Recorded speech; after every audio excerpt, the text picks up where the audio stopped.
All right, great people.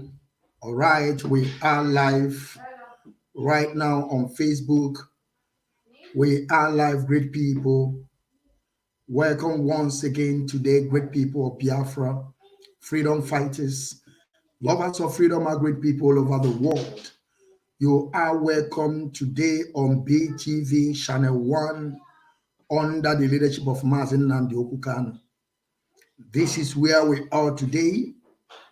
We are bringing you the gospel of redemption, the gospel of freedom, which our leader Mazi Nwachineke Kanu have been preaching, and today he is in DSS dungeon. Of course, we must continue. We must continue propagating this issue of Biafran restoration, because we know that our leader Mazi Nwachineke Kanu, today he is in DSS dungeon, and the followers must continue. That is why we're here. And I want our people, those of you that never download IPOB Rapture Media, IPOB Channel 1 Television, BTV Channel 1. We are in multiple platforms. We are on Twitter. We are on Instagram.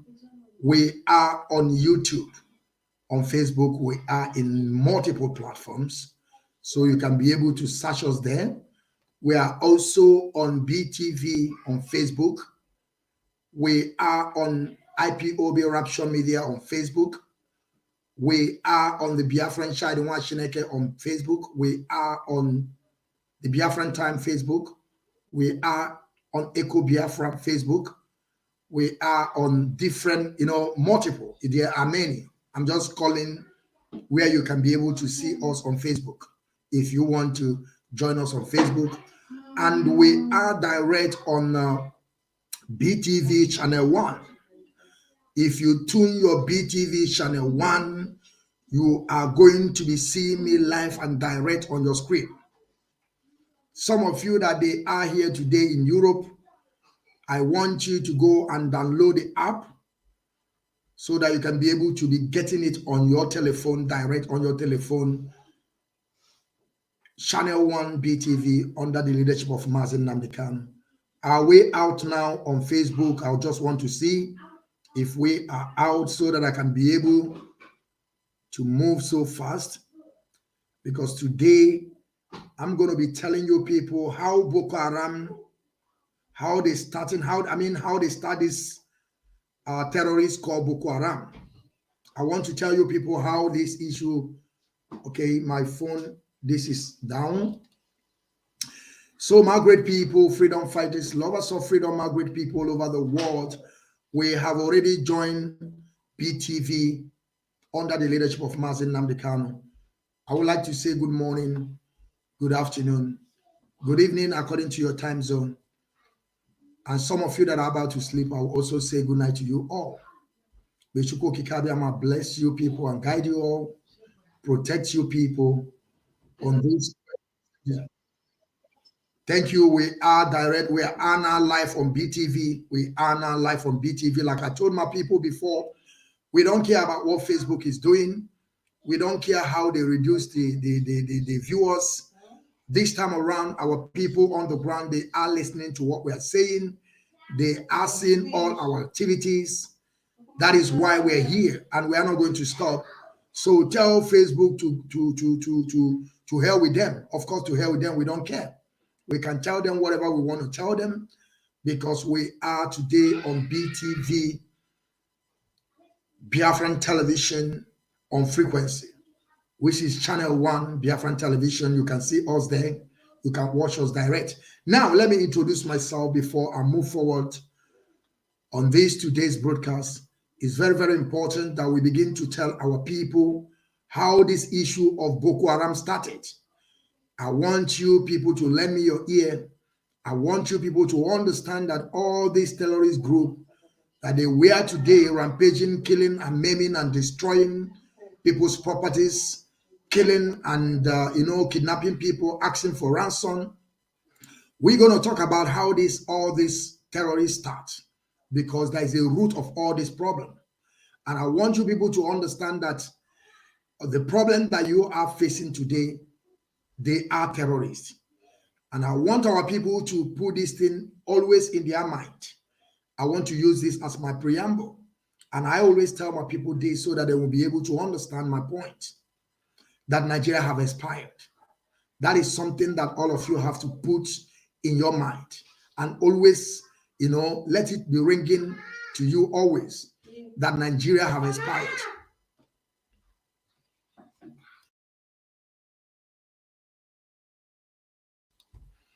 That our people have to understand that Nigeria have expired. That is why you can see all these shenanigans. That is why you can see all these people trooping from Senegambia, from Chad, from Niger, trooping into that contraption to take over your land, because they themselves already understood that Nigeria have expired. The amalgamation of Nigeria from 1914 have expired over, I don't know, over 10 years, and that is exactly what they're trying to do today. They're trying to, bring back the treaty or the signature they have already signed, to bring back that contraption to begin to continue to exist. But we are telling them we are no more interested in this contraption called Damnable Zoo that is taking souls every single day.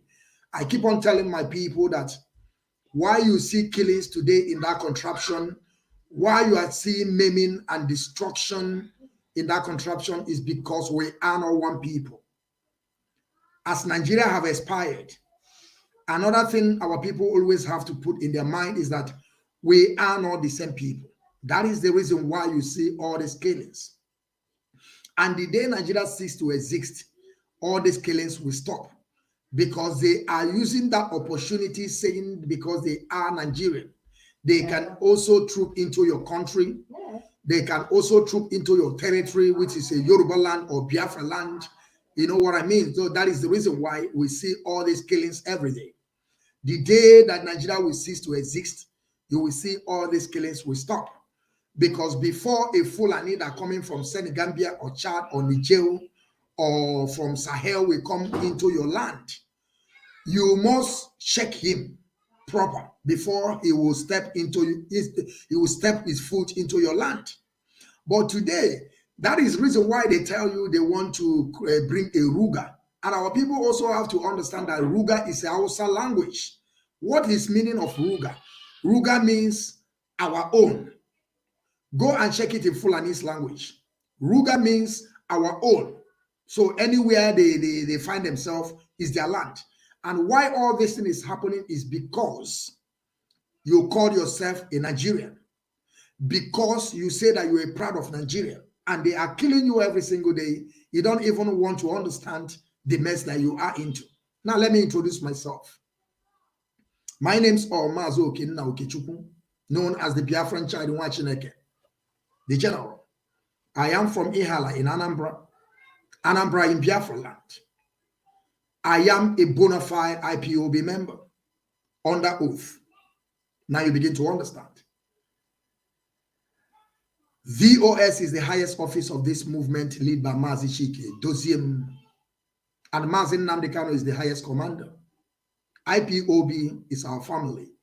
And these three things that I mentioned, I, the Biafran child Nwachineke, must defend them jealously. I must defend them because we have already crossed that Rubicon. There is no way of returning back. We have already gotten there. And Biafra is in our doorsteps. Biafra is in our doorsteps. We are fighting the last battle. That is why you see today the leader of indigenous people of Biafra, Mazi Nwachineke, is there. If you go to his last words, he spoke on 28. He said, the reason why he's there. But one thing I always want you to put in your mind, this is very, very important, that Nigeria have expired. To make everything work again in that contraption, Nigeria must cease to exist. If we want killing to stop, Nigeria must cease to exist.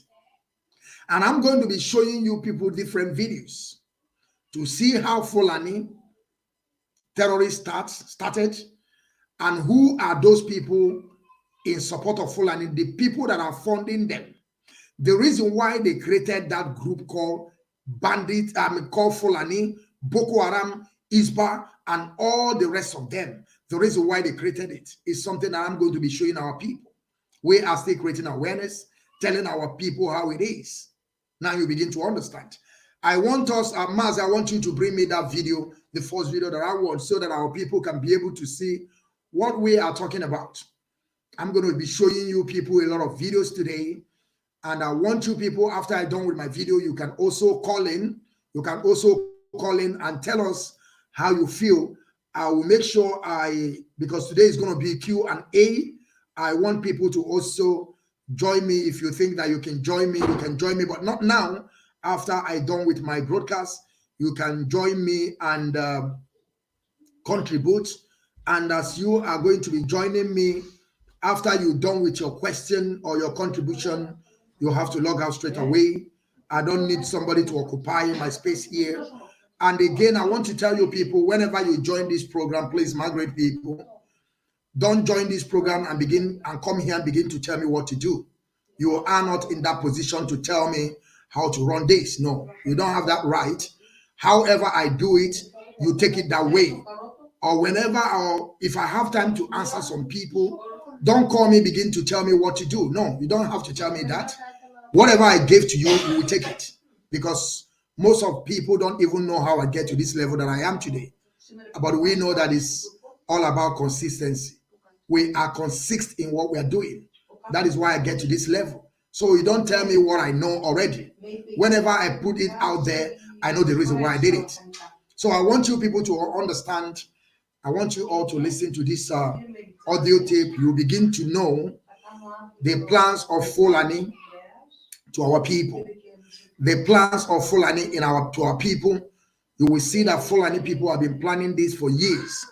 You will see what they plan, even though how they plan to take away Jonathan. Of course, a lot of us will say that this is old video. The problem is our people cannot even absorb. They cannot think so long. That is the reason why we are in this mess that we are. That our people cannot think so much. They cannot keep, they don't have memory to keep things. But Fulani people, they always keep things in their mind and always plan for a long term. That is why you see today all the jihadists, Wahhabis, terrorism that is rampaging all the whole on Nigerian today.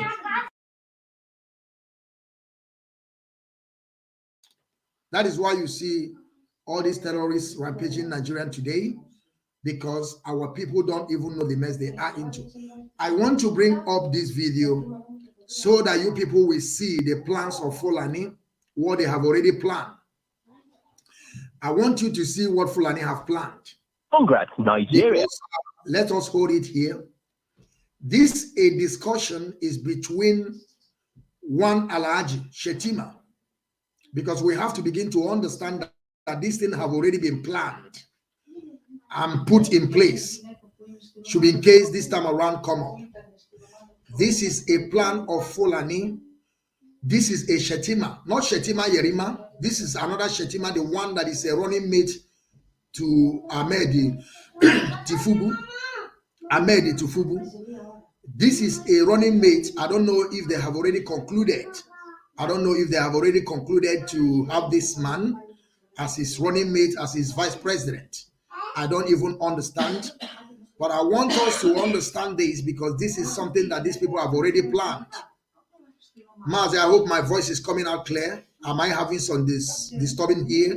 Please, I want you to indicate me, please. Are we coming out sound and clear? Thank you, Mazi. Thank you very much. This is my Mazi. He's a comrade. He's a formidable on this quest of self-determination. He always do all his job the way it's supposed to be. And I thank him by the Biafran child Nwachineke, working with him. Is somebody that whenever you work with him, you will understand that they can never stop on this. And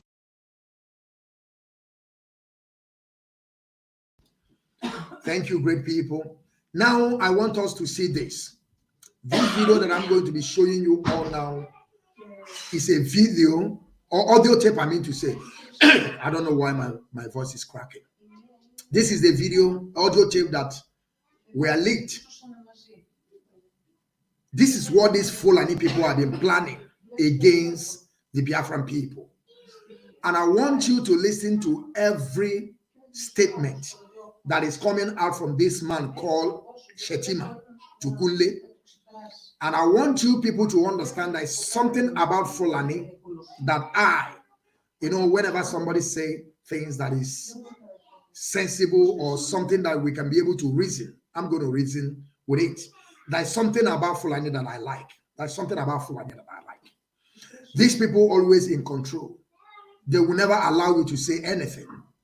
When you're trying to tell them that this is not that way, they will tell you this is the way, and they will stand on it. Why I say this, a lot of you may think that I don't know what I'm saying. You will see when this man will talk about Jonathan, you will see the reason why Jonathan was building schools for Fulani Alamajiri, because he must do it. That is what they're saying. Jonathan must do it. And that is the reason why Jonathan was building schools for Fulani Alamajiri. It's not that he wants to do it, but he must do it. That is what this Shetima is saying here. And whenever they impose something, they must try to make sure they carried it out. That is the reason why you see today we are suffering. We are passing through all these hands of Fulani, and nothing has been done all this while, because these people are sitting on top of everybody. But now let us see this audio tape. Let us listen to this audio tape so that we will begin to understand. And I will begin to analyze the audio tape, please. Now let us go ahead. Happy Democracy Day. Press 1 to copy the tune. The Lord is my shepherd, I shall not want. He maketh me to lie down in green pastures. He leadeth me beside the still water. Alaji, congratulations. Thank you very much, Kule. Thank you very much. Yes, sir. Honestly, I accept your congratulations, even though I'm PDP. Because you remember one time when the fighting in Borno, when our people were being killed left and right. Then I said, do you remember one time when our people were being killed in Borno State, left and right, Bauchi, Gombe, everywhere in the north? Of course. I remember you were saying that was there any Southerner among us? We were the one killing ourselves. I always remember this statement, Mr. Kule. But look at this today now. Today our brother is in charge, and I'm sure he made it clear to the world. The first thing he said was that he was moving the command of Nigerian army to Maiduguri until when Boko Haram is over. So if not your brother as the president, who will do it for you? But we could have done it to anybody in Nigeria. But you can see that some people refuse to do it for us. So really, really, today I understand why we have to have the presidency, honestly. No, it's like that, Kule. Kule is like that. Because how can anybody convince us that some miscreants cannot be dealt with by Nigerian army? Why can't we believe it was deliberately left? Even if there is no involvement of government hand in it, why can't we believe that it was deliberate? Let them kill themselves. Well, it has come out even very clear, because it was at a point in our campaign, they were saying that by the killings of Boko Haram, there will be no population again. In fact, let me tell you why the North insisted that Jonathan has to go, because we had the plan that if Jonathan continues, the same problem will happen in Kanu, the same problem will happen in Sokoto, the same problem will happen in Jos and Ebro until when our population is depleted. No. My great people, like I said, I will begin to analyze the video. Now you begin to understand that Boko Haram are the brothers of these people. The reason why they remove Jonathan from power is because Jonathan is getting into this Boko Haram. He wants to flush all the Boko Haram out. And now they begin to see it that Jonathan is killing his own people. Remember that these people, they are terrorists. They are terrorists. These people are claiming that terrorists are their brother. Now, whenever I'm saying this to our people, I want you to get a point. I want you to understand the root of all this problem. That these people are the people that are harboring Boko Haram. They are the people that are harboring all the whole terrorists in that contraption. They are the people that started all this Boko Haram issue. They are the people that are controlling Boko Haram. Now you begin to see it. This man that is speaking now is a running mate to Tifubu, Emilio Kon, na my turn. This man is the running mate to Tinubu. Now begin to listen to what this man is saying from his mouth. They are the people that own Boko Haram. The reason why to shift Jonathan away from power to continue is because they have already understand that if Jonathan continues, that the issue of Boko Haram will stop. That is why they did all they could to be able to push Jonathan away so that they can take over the power. And now they are now in this power now. Let me tell you people something. Should be in case if you people don't know. If time is not taken, Buhari is coming back again. This dead Buhari is coming back again to rule you people. The third time. Some of you will be saying, God forbid, it cannot be happen. As far as 99 constitution is there, everything is impossible. As far as you are still operating on 99 constitution, everything is possible. But let us continue. We have had a wonderful experience, honestly. In order to avoid the problem, that's what I said the people. So whether he accepted or not, the nose was clear voting now. What could he have done? You remember what Babangida did for us? Babangida, you see, what happened was, even when Babangida did it, you understand? Do you get me? The bulk of the population that voted was from the north. And Rimi said it. Since Babangida was in Abuja, Governor Rimi of Kanu State, then, former governor of Kanu State, he said, if you are in Abiola in Lagos, Abiola Babangida will have said it is Yoruba that did it. So Abiola should fly to Kano. They will swear him as president and they'll stand their ground. Before we know, they rallied around Abiola. They said, don't go to North. If you go, they will kill you. Not this what happened. Do you understand? No. So I'm coming now. So Babangida got the. And then Abacha that incarcerated him for many years. I'm coming now.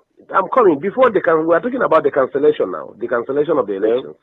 And two, didn't you not see that even from the West, there were people who supported there are big men who joined in the cancellation of the elections. But whatever it is, at that time, it was nobody was killing the Yorubas left and right. Babangida was virtually betraying everybody. And today, have you not seen him on TV? Have you not seen how he was looking? Is God not wonderful? Did you not see Babangida? Even though I have promised as from today, so long as he's my brother from the north, even if he's eating everybody in Nigeria fresh, you come out with Nigerian man leg eating, I will not say it's bad again. Now you understand. Now you understand what is playing. The Fulanis, they will keep on controlling that contraption. And people will keep on dying every single day. Because these people knows how to protect their own. That is one problem that we have. I mean, mostly the Southerners, they can't even protect themselves. They can't even put one and one together to make two or to make something out of it. They can't even do that. That is the reason why you see today things are happening. Fulani is taking over. This man said, regardless what Babangida did, for Babangida to support for Buhari to become a president, that anything that Babangida did or he have already done before, he will forgive him. This is also what happened during the time of Atiku and Jonathan and dead Buhari. Atiku left and go and join his brother, a Fulani man. He go and join Fulani man. Now you begin to see what we are saying. But now the P2B that you people are just jumping around like idiots saying that P2B is coming, is a messiah. His own brother don't even support him. How do you think that he will get there? This man you call P2B is not going to get any vote in northern part of Nigeria. It's not going to get vote there. I'm telling you people, forget all this thing you people are seeing on media. P2B is going nowhere. I have already advised P2B to go and reserve his strength to wait for Biafra to come so that he can be able to help and build Biafra. But if he thinks that he's going there, he will come back in shape And I will still come back here and begin to tell you people that is going nowhere. Atiku is going nowhere. Atiku has no, you see all this thing they call Kaba. Atiku has no Kaba. Nobody is going to speak for Atiku. Of course, I know that all of you people will be feeling bad. You think I care. We are coming here to tell our people about how we can be able to restore our land called Biafra. We are not into election. We are not participating in election. So I know that whenever I talk about Atiku, most of you will get angry. But I'm telling you people, tomorrow I will still come back here and tell you people about P2P, that he come back in shame, because definitely he must come back in shame. Can you tell me how many people that Atiku have in northern part of Nigeria? Do you people just know? Let me tell you people something what you people don't even understand. Do you know that if you put southwest and southeast together plus south together, do you know that according to 99 constitution, that Fulanis, northern people, they are more in population than this, put all of them together? Do you people know that? According to fraudulent census. I'm not trying to tell you people that is the way it is in reality. In reality, it's not that way.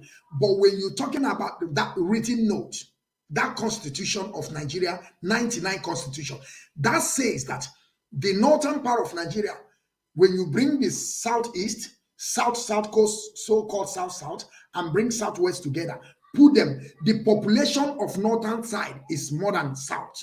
That is something that you people don't even understand. There is no how you are going to win the election without northerners supporting you. If you see Tinubu win election today, that means that the northerners supported Tinubu to win the election. There is no how you, as an Igbo speaking Biafra or southeast in general, which is south and southeast, so-called south, if you put them together, there is no how they can make it to that top. If you put southeast and west together, there is no how they can make it to that top, apart from having some places in northern part of Nigeria to be able to complete their vote. Without that, they cannot. But do you know that without southwest, without southeast, without so-called south, do you know that Fulani can emerge as a president? Do you people know that? That a northern people can emerge as a president? Do you people? These people just need to win one or two states in the whole West, and they will get it. People are there to support them. Somebody like Tifubu is there to give them Lagos. Now you begin to understand. Go to Ogun State and see what happened there. If they capture only 2 states, they are finished. When you come to hinterland of Biafra, Hope Uzodinma is ready to give them Imo State. Now you begin to understand. So I want you people to begin to reason what I'm saying. How these people will overrun you without you voting. If northern people want to emerge all the time, they will, because the Constitution of 1999 have given them that power to do everything they want. The power belongs to them. They will tell you who is going to rule you. But of course, if I'm saying it today, some of you will say it's lying. He don't know what he's talking about. What I'm telling you is authentic, and there's no how we can dispute it. I want you to mark it down, and I want you to write it down, that without southwest, southeast, south, a Fulani can emerge as a president. But you that are coming from west, coming from south, there is no how you can emerge to become a president without you winning some states in northern part of Nigeria. That is why they told you that this presidency or the politics is all about number. That is what these people are telling you. It's all about number. Not to be seeing people on Facebook jumping around, obedient or obitually. That is your own problem. You don't even know what is the game. You don't know what is the game. How many people that P2B knows? He knows nobody. But let us continue on this, because we have a lot of things to show our people. Because I have learned how to support my people from what I have seen with Ibos and some people in Nigeria with Jonathan. Of course. But you must thank God for Yoruba. Yoruba supported by the otherwise we don't have No, I'm coming, please. I'm coming. Let me tell you one part. I'm coming. Listen to me. A section of Yoruba supported Buhari. Listen to me, please. Let us make this clear. You understand? We are all politicians. Yes. The Tinebus, since 1960s, since the Oyibo left the country, Yoruba was told one word. We are first Yorubas. You are first Yoruba before you are a Muslim, you are a Christian or Nigerian. Yes. So or not so? Yeah, you are right. Abi? Okay. Everything right. Now, all along, a Yoruba man, whoever he is, whether Muslim or Christian, preferred anybody in this house to rule him than a Hausa man from the north. That's the truth about it. So, fortunately, I'm coming, sir. Let me land. Fortunately, the center is controlled by non-Muslim, non-Northerners. Are you getting me? And Jonathan, fortunately for the North, Jonathan decided to use religion and slash the Yorubas to the extent, for the first time, Yorubas were divided religiously. To the extent Muslims, Yorubas stood their ground and said they were not supporting Jonathan. They even refused to attend the meetings of the Jonathan. The papers are there, their statements are there in the papers. So or not so, sir? No, I like this. Read it, it's there. That's the truth. It's there. Even when he went, there were some few Muslim leaders who met Jonathan. The Supreme Council of Islam of Western Nigeria or Yoruba land came out clearly and said no, they disagreed. Do you get me? We know the population of Yoruba, close to 80%, or let's say close to 60% are Muslim. This man constituted a national conference. This is the Yorubas that were saying it. We read it and we had them saying it. So that succeeded in dividing the Yoruba themselves.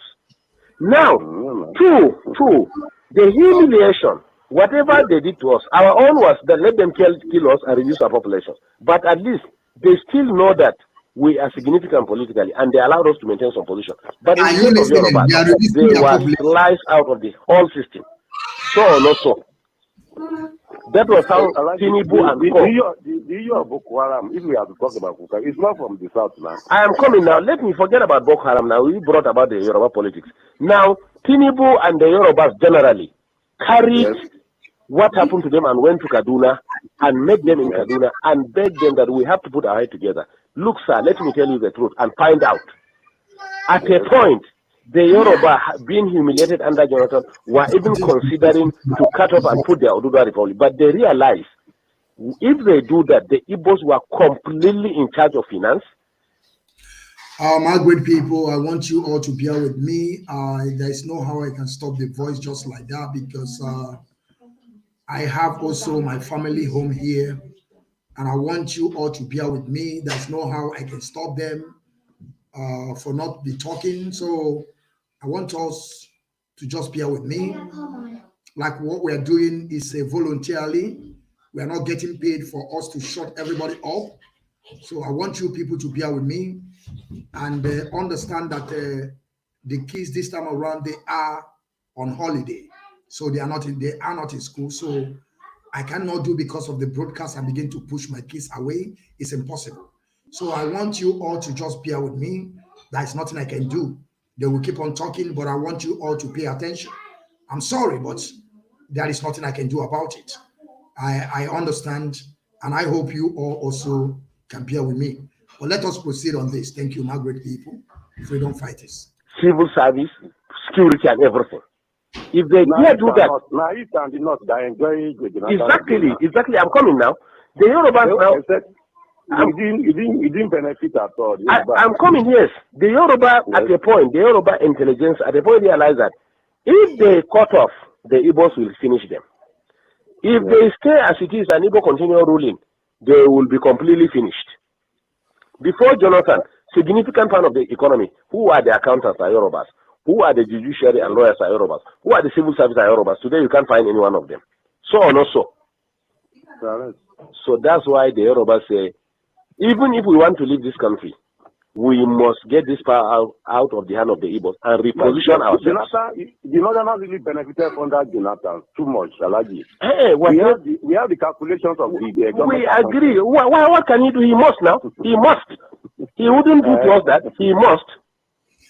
Now, do you people listen to what this man was saying? This Kunle was asking this idiot from Fulani land called Yetima or Yetima, the running mate of Tifubu. He told him that, but Jonathan was doing well for the Fulani Alamajiris in Hausa land? He said yes, of course, that Jonathan must, whether he like it, he must.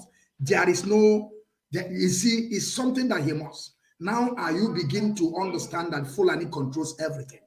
Even though when Jonathan was there, Fulani is controlling him. That is why Jonathan is where he is supposed to do some certain things. That is why you see Jonathan today. I don't know what to call Jonathan. Jonathan himself is also an idiot.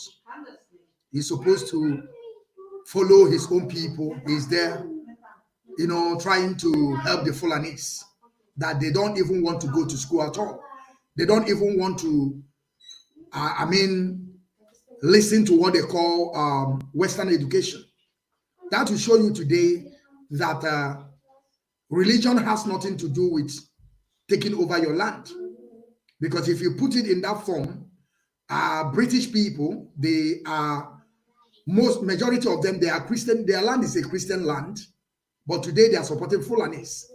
So it has nothing doing. That is why we are saying that all this religion they brought to us, we don't need it. We don't need it. We don't need it. And you people also have to understand, before your mother accepted Christianity in Africa, they kill a lot of people for them to accept it. They kill, maim, destroy before they accept it. So it's something that comes with violence, and we don't need it. All this nonsense religion to our people, we don't need it. And we will keep on saying about it. Let us continue. Facebook can do whatever they want to do. They can shut it down. But I'm telling you people that we are on frequency. We are on channel 1 BTV. If you like, I wish you people, I believe that it's better that you people go and download it. It's going to be helpful so that all these things that we're seeing today on Facebook, we are not going to see it. So if you are coming here telling me or saying the viewers is little, I want you to know that over 70 millions are listening to me now, straight and direct. They are listening to me. Over 70 millions in Biafra land. Even though they don't see it now, later they are going to also watch the video and see what we discussed today. But let us proceed. He knows that we can do it. He must deal with us. So that was why the Yoruba said no. Whatever it is. So, but what I assure you, let's keep on praying for President Buhari. Oga, we have learned our lesson. We have been in our area here now. They be praying for him. We have learned our lesson. Kule. We pray for the prophet because and even our daughters. No, to tell you the truth, the North, the northern people, notwithstanding the presidency, honestly, the trust at least of the Southeast is finished. And I assure you too, in Yoruba land, listen to me. I am coming. I am coming. Really helped Northerners in 1979. I am coming, please. He can't even allow to me. Not that they help themselves, gentlemen, please. We don't need anybody in this country. They help themselves. Let me ask you a question, sir. Let me ask you a question. Between cars, industries, and human beings, who are more in number? I did not answer. Not number. I'm not talking of population. I'm talking of economy now. I'm talking of cars, the motors that we drive. Yes. And industries that we have. Yes. If you put them on one part and you put human being on the other part, who are more in number? Cars are more. Cars are more than human beings? Human being. Good. Two, if you put fuel and food by the side, which one is consumed more? Is food now. Good. And we have food. So Igbos are actually helping themselves. Let me tell you, even in Yoruba land, let me tell you what they will do to Igbo this time. What Oba of Lagos said that we are pushing them to the ocean. Most of this market that are banning in Lagos, look at it, they are Igbo-dominated markets. Of course, you get me? In fact, some Yorubas were telling me when I was in Lagos last week, it is we, the Northerners, when we are in charge of Lagos. That is what they are planning against you, but you are there shouting Peter Obi. They have already did their plan. They knew that Buhari will run the second term, which is that Jonathan will fail. They knew about that. They know quite right that Jonathan is not going to smell it. I want you all to understand that what I'm saying is the truth. All these audios and videos that we're showing our people is something that have already happened. But some of the time when you're trying to tell our people, they will begin to say that you don't know, this is an old video. But this is a plan that is already working for them. It's a plan that is already been working. It's been working for them. They are applying it and it's working for them. They are still telling you there is no how they will give an Igbo man a presidency. Let us watch 2023 and also see. That is the reason why you have to begin to understand what we are talking about. You have to reason with us. There is no how P2B can ever get there. Unless P2B will also be like Jonathan, that because before you become a president, you must sign a signature. You must bind with the rules and regulation of that contraption, which is 99 constitution. Is P2B, is he going to run this president with the 99 constitution, or is he going to bring his own constitution? That is the question that you have to ask P2B. And if you ask P2B, can he change the constitution? The answer is no. P2B don't have that power. He don't have that veto power to change the constitution, because the lawmakers that make up that constitution, or they are now under that constitution, the Fulanis are more in numbers than other ethnic groups or the tribes that they find themselves in that contraption. The Fulanis are more in numbers. So there is no how P2B can even though amend the constitution. P2B will also rule on that constitution, and anything that he say against the constitution, he can be impeached within 24 hours and they will remove him. In 24 hours, they will impeach him and they will remove him. And he cannot do anything. You people know what happened to British people today? Boris Johnson is out, isn't it? Do you know why it happens? They voted. The lawmakers voted. We want him out. This is what is going to happen to P2B when P2B become a president, or if eventually smell there, he must bind with the rules and regulation of that constitution. If he go against that constitution, they will impeach him and he will step down. Now Fulani they talk, not be you. Not be you cowardice. Fulani is speaking. They are talking. They are the owners. The constitution favored them. The 99 constitution made for them. That is what I'm trying to let you people understand. They are killing you today. You don't even want to listen. You don't even want to reason it at all. We don't care. And I want you people to download BTV channel 1 under the leadership of Mazi Nwachineke. People are listening. The world are listening. So we don't care. To hell with any platform that say that they want to disturb us or they want to stop us in what we're doing. We don't care. Again, we have already upgraded to now on channel, on frequency, so that people can be able to listen to what we're saying. Now you begin to understand. So we don't care. Go and tell them. Let us continue listening to Kunle. And I want you people to pay attention. This is Shetima, a running mate with Tinubu, Emilio Khan. He is the running mate to become a vice president of Tinubu. And I'm telling you people, you see these people, they will finish you people. Now they are running Muslim to Muslim. And I want you people to understand that Tinubu prefer a Fulani man because they have the same belief. Tinubu prefer a Fulani man than you coming from West. Now they have already chosen Muslim to Muslim. We are coming there. Believe you me, you all have done. You people, they have finished all of you people. But some of you won't even understand the mess that you are into. Tinubu, what Dead Buhari did, Tinubu will do worst. I'm still giving you people, this is not a prophecy. I'm not giving you a prophecy. But if you can be able to meditate and see what is happening in that contraption, you will begin to understand that the Tinubu will be worst. Now it's running with Shetima, the man that told you that they have to collapse the business of Igbo people. They must make Igbo people to go down. That is why the guy was giving the Kunle. He couldn't even allow Kunle to say something. But they always overrun everybody. They must overrun you. There's nothing you can do about it. If Kunle talk too much, they will step Kunle aside and continue with his brother, begin to use his own brother. This is the reason why all of these people, they are afraid. Because our people can't even reason at all. They will use your brother. If your brother did not comply with what they're saying, they will dump you and use the order of your brother. That is what is happening today in Imo State. Where Hope Uzodinma is killing our people, maiming our people. Tomorrow you see another person on the same lane. They still standing behind Hope Uzodinma. If Hope Uzodinma step down, we will continue because we must do the beast of Fulani. And I'm telling you people that the problem you have today in that contraption is Fulani. Your problem you are facing every day are Fulanis, that they are only 5% controlling the whole South. You know, I don't know what is wrong with our people. Upon the schools, when you come in that contraption, you will see that we have a lot of educated people in South. We have a lot of educated people in South. Do you know what they are promising? What is called in name? Obedient or obituary. I don't know what they call him, obituary or what. They are telling him because he's good, he can become a vice president.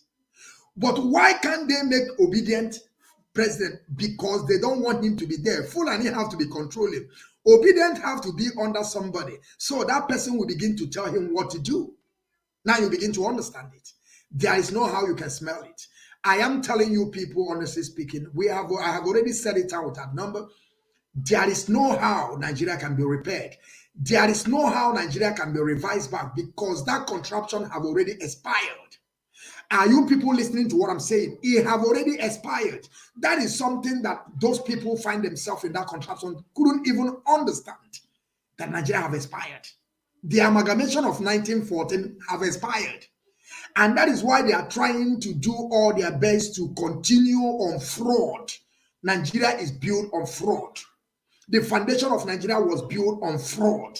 That is why things are happening today, and there is no how you can control it. There is no how. There is no how. This man is telling you that why Jonathan have to step down is because Jonathan is killing their own people. They are not calling them Boko Haram. That Jonathan is reducing their number because they believe number is the game. Fulani tell you the number is the game. And when you come on politics, number is the game. Now you begin to understand it. And Fulani has the number according to census. According to census, they have already counted. That is the reason why up to date, after many decades, they never do any census. There is no any new census. They remain the one they did before. They remain in there because they counted both animals, both their goats, both their sheep. They count all of them together, put it together to make this 99 constitution that is favored them. That is why Fulani can be able to come out bold and write on their plate number that they were born to rule. And when I'm telling you they are born to rule, you don't want to understand what I'm saying. Let us continue listening to this idiot. And this is the man that is coming to be a vice president of Tinubu. I am telling you people, if Tinubu don't win this presidency, Buhari will come back. And when Tinubu become a president and have this kind of man as a vice president, all of you people are gone. Because this man is ready to do or not do. He will come. He is the one now going to become. Maybe small time, you know, Tinubu is sick. The man is sick. He's suffering from Parkinson. I'm not saying he's a bad. He's an old man. But the one thing about it is like these people don't want to accept that their time have gone to go and sit down and relax and eat all this wealth that they have already acquired, stolen from people. They don't want to step down. They don't want to, accept that they are old people. You see, Tifubu is very, very sick. Very soon, and if you see this, Shetima is more strong than Tifubu. Very soon, Tifubu will go to hospital in London and go and occupy there for 5 months. This is the man that's going to be ruling you don't know before. When Tifubu will go for checkup in London, this is the man is going to take over the affairs of Nigeria, and he will begin to kill you before Tifubu will come back. Now you begin to understand it. That is why you have to understand and buckle your belt and embark on this journey that we are to free ourselves from mental slavery. We are under mental slavery. And our slavery have gone beyond mental. We can see it physical this time around.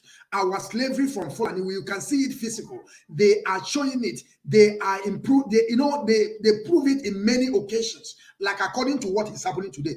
Go to Lagos and see how they are downing the business of Igbo people. destroying everything, making them useless. You see, and you are telling me that all this thing that these people have said is not coming to pass. You are seeing them. But when you show this video, they will be telling you it's old video. But it's something that you have to find the root of a problem first before you begin to find a way to solve it. That is the root of the problem. And I have a lot of them to show our people today so that you begin to understand that the mess you are into, because we are already in a mess. Only how we can stop this mess or how we can get ourselves away, not to be involved, is only disintegration of that contraption to cease Nigeria to exist. And that will happen when all of us agree. Not that this one will be telling you about the Biafran restoration. This one will be telling you, let us vote. After voting, we will know how to do. Those people that are telling us, let us finish voting. Then you bring a Mazi Nwachineke. You will tell me when Mazi Nwachineke entered there, did he enter there because of presidency? Or he's telling you people that he's going to participate in your idiot acts. Let us continue. Let us continue. As federal capital, that open room for Igbos to come and dominate them. And it's over now. And it's over. Over. All the businesses Igbos are doing, we are going to bring it and do it. Thank you. Do you get me? Fashola for the past 5 years have refused to approve any industry, especially pharmaceutical, to Igbo people. Find out. You are right. I get you. Are right. Do you get me? Right. So the Yorubas in these 4 years, that's what we are telling ourselves. If we in the north want to be useless again, let us be. But Yoruba people in the 4 years, they want to control their land completely. That's why Buhari have to sign that Lagos is going to be given special status. We are going to have a kind of semi-regional system. Lagos is going to have special status.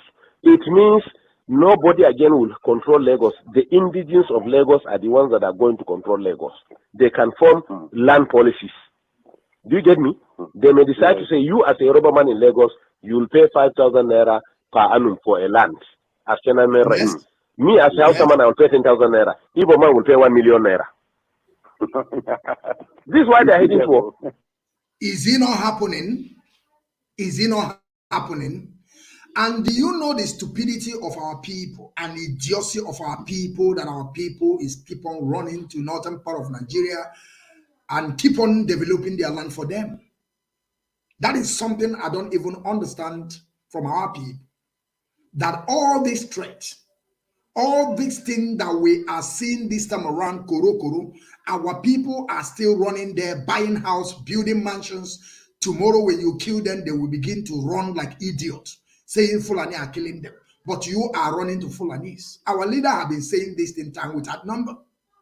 But even though our people don't even know the mess they are into, that is why you see today calamity are falling them. Because our people don't even reason. They can't even understand what is playing. That somebody told you that we are going to crumble your business, and it's happening before your eyes.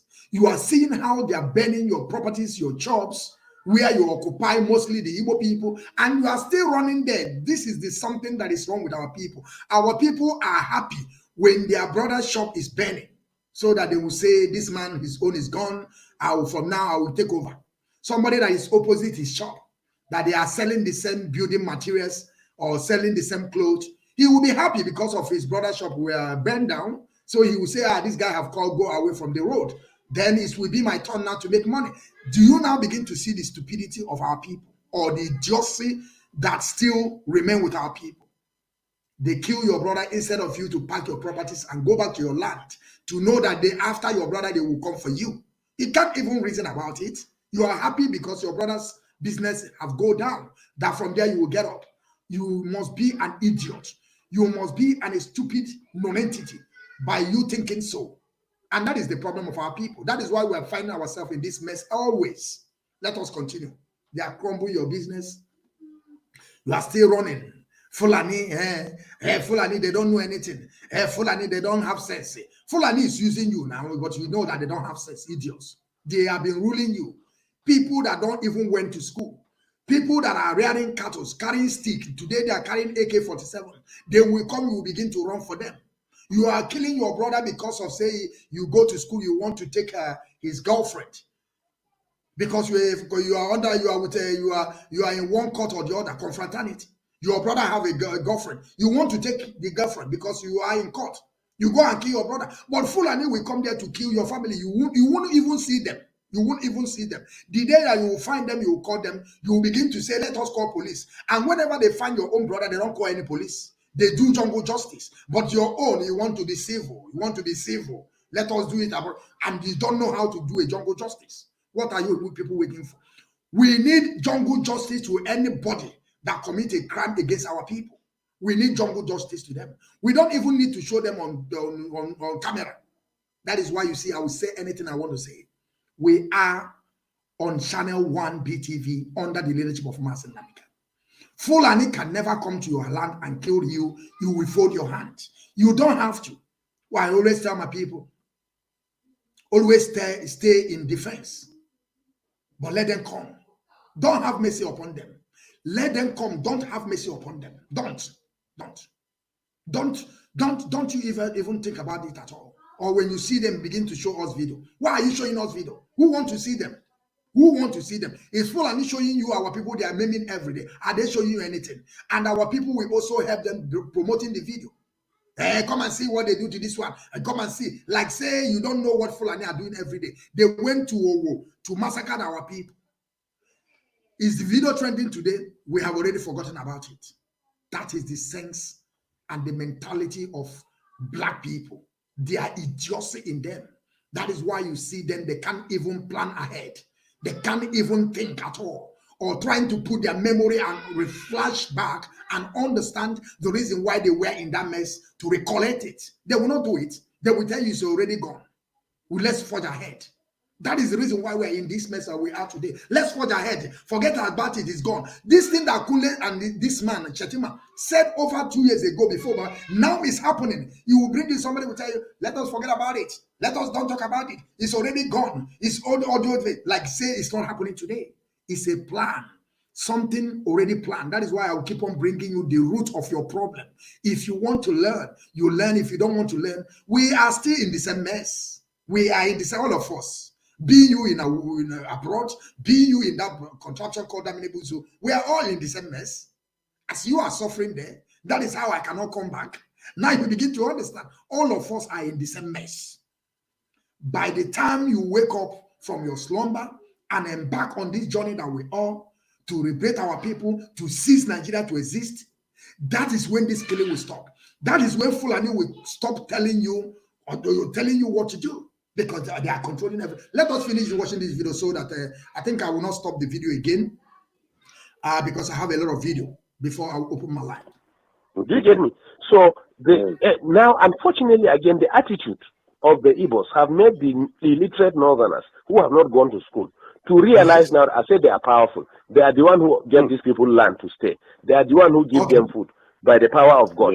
They are the one who accommodated them by the power of God. Do you get me?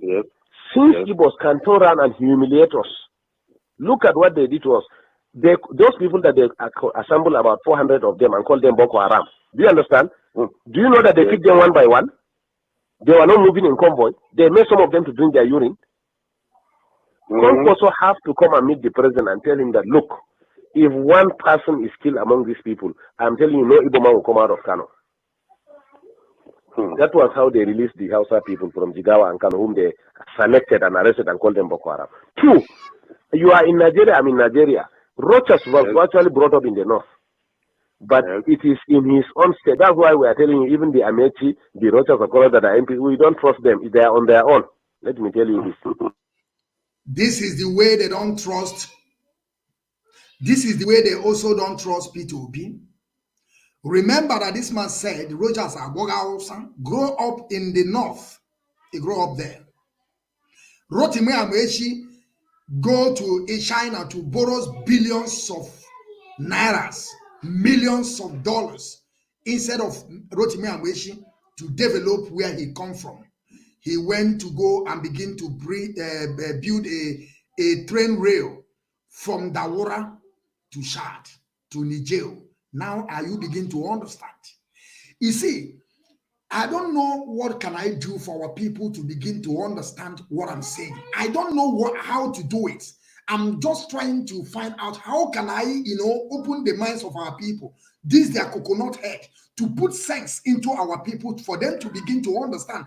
They left a place they're supposed to build a railway train for a business to be moving. They did not do it in that contraption where you say that you belongs to. You are proudly one Nigeria. They left it, they go to Daura, to Niger, to Chad, to build $1 billion project.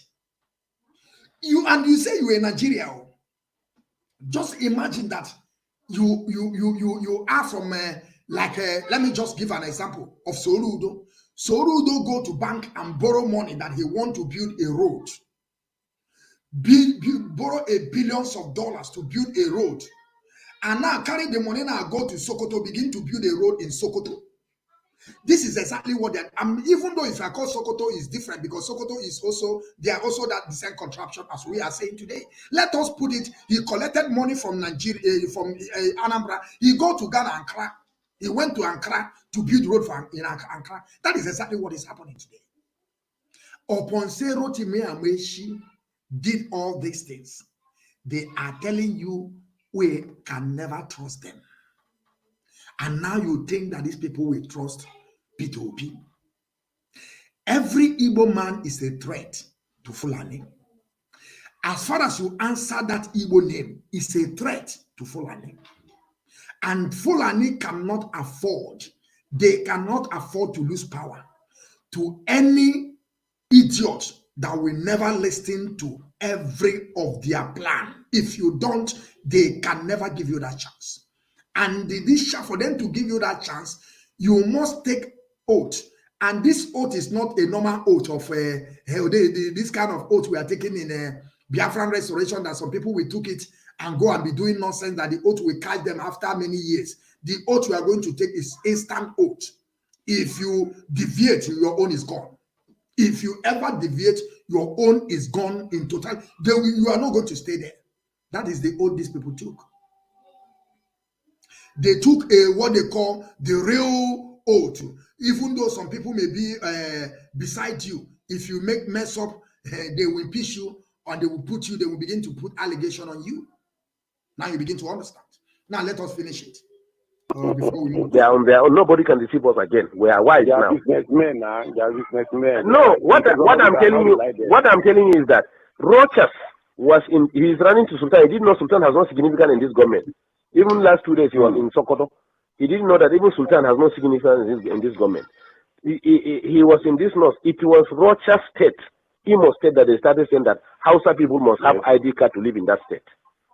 Yes. Can you hear me? They say Hausa people must have ID card to live in state. Yes. Until when we mobilize our people here and say, okay, in that case, all Southerners must live north. Then Jonathan now realized that there was something going on. You say, no, these things have to stop. So are we mad? Do you get me? Count every 5 shops in this north. 4 shops are owned by Igbos. What is Igbo's contribution in the economy? It's not trade, and fraudulent trade for that matter, including you. Igbo have cheated you, unless if you are not buying spare parts and tires and medicine. So or not so? It's so allergic. Do you get me? Yet we accommodated them. Is it going to Dubai to bring fake drugs that we cannot do it? Now the plan is drugs now. No Igbo man will again sell drugs in this north. We are going to bring it from Kanu. Drugs are brought by air. They are going to open massive coolers, rooms in Kanu, and import it all north, and maybe whatever want to buy, come and buy from Kanu. No Igbo will sell drugs again. We are tired of all this nonsense. We know how to control our places the way they control their own. What we are saying is that we are all Nigerians, but we are going to learn what they are doing in Southeast and do it in the North too. Simple. Yeah. We don't have ancestors, but if Buhari today, as president of this country, want to buy land in the East, he will go and negotiate everything. Tomorrow the chiefs will come and tell him that ancestors made them yesterday night and said they should not sell the land for them. So we don't have ancestors, or we are better. Remember that this land they are telling you is a Ruga. Have you ever seen any Fulani? 1 minute, my.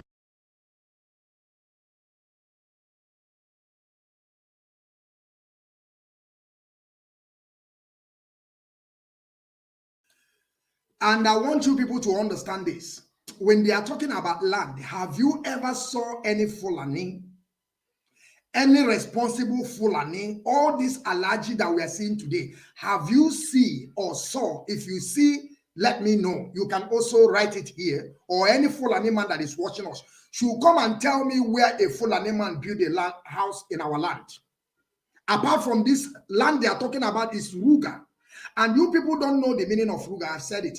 Ruga is a Fulani language. Ruga is not English. Ruga is not Hausa language. Ruga is a Fulani language, means our own. Ruga means our own. There is no how you can see a Fulani man build a house in our land. They only want to come and occupy your bushes and your forests so that they will build their base there. When they will start attacks, they will be attacking from there. And if you allow this Fulani in 10 years time to come, no, Fulani, they make children like a dog. Before 10 years, they have already occupied there. There is no how you can move these people away. That is why these people are planning to occupy. They are not coming to the city and pay the GDP or contribute to the task. They don't do it. What they are doing is for them to occupy the bushes so that they can be able to, assemble their ammunitions there. From there, they will start their attack. And this is what they are telling you. Have you ever seen any Fulani? Then you send it to me. Then I will see. Then I will begin to believe. But we don't have any problem with the common Fulani people, because there's some common Fulani people that understand that what we are doing is genuine. They also know that Biafra must come. They know it quite right that Biafra must come. And this is the people that when Biafra come, of course they will live in our land, as far as they are ready to abide with the rules and regulations. They are free to live in our land, because we hate nobody. Our land is come and join. That is Biafra. Come and join. Come and be with us. We are free people. We are, free-minded people. So come and join us. But you must be abiding with the rules and regulations, not what they are doing today. You cannot just step into our land like anyhow. This is also how we are not going to step in the land of Fulani anyhow. Do you think that if the Nigeria is ceased to exist today, do you think that the whole Igbo people will leave northern part of Nigeria and come back to Biafra land? The answer is no. They can never. Not everybody. That's the people that they have already turned to Fulani by themselves. They will keep on living there. And now they will be bound with the rules and regulation of Sharia. They must. Because if you go against it, either they chop off your head, or they chop off your leg, or your hand. You must. And I will also try to tell them they should promote it. That is when we will disintegrate that contraption. And I want you also to know today that in Nigeria, they are running two systems. In Nigeria today, they are running two systems. When you go to northern part of Nigeria today, Sharia is working there. Almost 17 states. Sharia is working in almost 17 states. And you have what they call secular system, the one they're trying to tell you, they try to use to brainwash our people from the south. They will be telling you a secular state. Why in the same country that you claim that you are, they have another law in northern part of Nigeria. They have another law. And this law is not only for the Fulanese or for the Hausa. If you leave from your place, you left your place from Yoruba land or Igbo land or Ijo, Isoko, Ibibio, you move to that place, you must abide with that law. If you go against it, they will chop off your leg or your hand or your head. At the same Nigeria that you claim that you are one Nigeria. That to show you that Nigeria is not for you. Let us continue, please. We are about to finish the video. We, our ancestors, have told us that we have been careless. That's why we suffered for the past 6 years. We have to wake up now. No, it's a very serious thing. Move forward. No. We cannot, sir. The society is already adulterated. That's why, to be honest to you, let me tell you, to be honest to you, we never wanted Buhari. Probably is from Kule or from Shetima. This one is from the video, please. This also. We wanted Konkoso. Yes. We want. That's what I'm saying. If it is Konkoso, the primary, Konkoso will have defeated Buhari. Listen to me. Hey, you know the Tinubus and Co prefer Buhari because they can. Really tried, can you hear me? Because Konkoso will have solved this north-south problem for us within 6 months.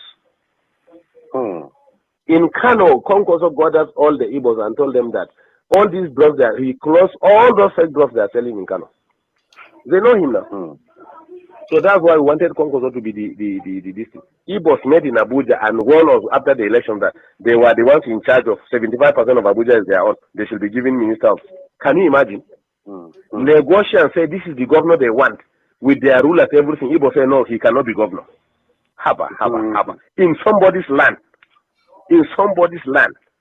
Habakule. The arrogance is too much. So 10 years ago I have won it. I say the Igbos are building nation within our nation. They will engage us within our nation and reinforce from their nation. That is exactly what we saw during the tenure of Jonathan. Immediately we voted Jonathan. What we did to Jonathan in this north, Igbos in the north, their chiefs, gathered and came to Aso Villa. To the glare of everybody on TV, they say it was nobody that voted Jonathan, but the Igbos were the ones who voted him. Did you not hear that one? Did you not read it? In our own land, Igbos say we didn't vote Jonathan. It was they that voted Jonathan. 2, before elections again, they gathered themselves and came and met Jonathan, and met in Abuja and said that they are directing all Igbos in the north must vote Jonathan. We don't mind. We don't mind. Let them vote anybody. But can you do that in the southeast? They stop us from even voting. Let me answer this. Amina wa alaikum salam. Alaji. We call in the night. Hello? Thank you. Can you hear me? In the southeast, all houses in the southeast were prevented from voting. Find out. Yes, find out. But yet in our own land, they will stand and say that it is their problem that forced above Lagos to say that if they try to frustrate the decision of the Yoruba, they will send them to ocean. And I'm telling you, after 4 years, at least not we are liberal, but in the southwest, after 4 years, Igbos can never be useful, relevant again in the southeast. Wait and see. Bring the second video. Yeah, feed that in for me, please. In fact, the plan of APC is that they are going to make alliance of northwest economic development. The west has the ocean. Can you hear me? Yes. The north has agricultural produce. Yes.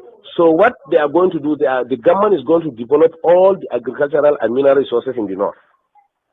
And then they will put primary industries here. And then go and export, finally finish them in Lagos or Southwest and export them and bring back the money and share it between the two regions. Let them drink their oil. This is the plan on ground. Let's just pray for success of General Buhari. For that, his success is our success. For that, we can benefit better. It's true. That's our prayer now. That's our prayer here. Everybody is praying for his success for that. If he's successful, everybody is successful. God help us. No, but not to the extent of living the way we are. Our prayer now is that may God remove the influence of the Southeast in our region. That's all what we are praying left and right now. I'm telling you. I like you. Okay. No. The Boko Haram, these people are catch red-handed with bombs. Who are supplying the weapons? Who killed General Shua? They think we don't know. They were saying that they were revenging what they did to them in Biafra. Biafra was a war. It was a state war, trying to bring them back to the nation. Not be so. Do you get me? Some useless idiots started Boko Haram, but there was hand. Don't worry, investigation will reveal everything now. Don't worry. We were just exercising patience, looking at what is happening. That is typical Northern. That's how we are. Just look at what is happening. But we drew a line. 2014, 2015 they call it. It is the end of it. Whether anybody wins or don't win is okay. That was our decision, honestly. And they met in Enugu and listen to me. They met and saw it that in the event of cutting it, why will they put their people? That's why the man has to surrender now. Let him. In fact, some of us preferred him to have been resistant, so that we redefine this country. I'm telling you. A lot of casualty will remain. Nothing like killing. Let everybody go his way. Ha! Is it not rain that is falling in the north now? We have the food. What is oil? Look at Niger. The Rano is still selling oil. He's bringing it from Niger. What is the big deal? It is when they met and saw the danger of any attempt. That was how they surrendered. But honestly, we have already made up our mind. Because we said to ourselves, if you don't, even if you stay, they are going to kill you. Abi? Under Jonathan, from Nnamdi Sambo down to the lowest person in the north is a Boko Haram. They can pick you whoever you are. We know that. At least we are part of the system. Thank you, Kule. Bye-bye. Thank you, sir. Thank you. Yes, sir. Yes.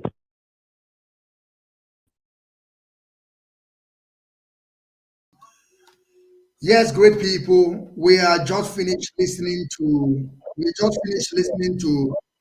Yetima and Kunle. I hope every one of you understand the plan of Fulani. This is a Fulani man, and their plan is already here, and they are pushing the plan every day by day. That is also what they are saying. They said, I'm bringing the next video to prove it beyond reasonable doubt who those people that set up this Boko Haram we are talking about, because we know them. And after I bring it, I will also bring out another video again of El-Rufai.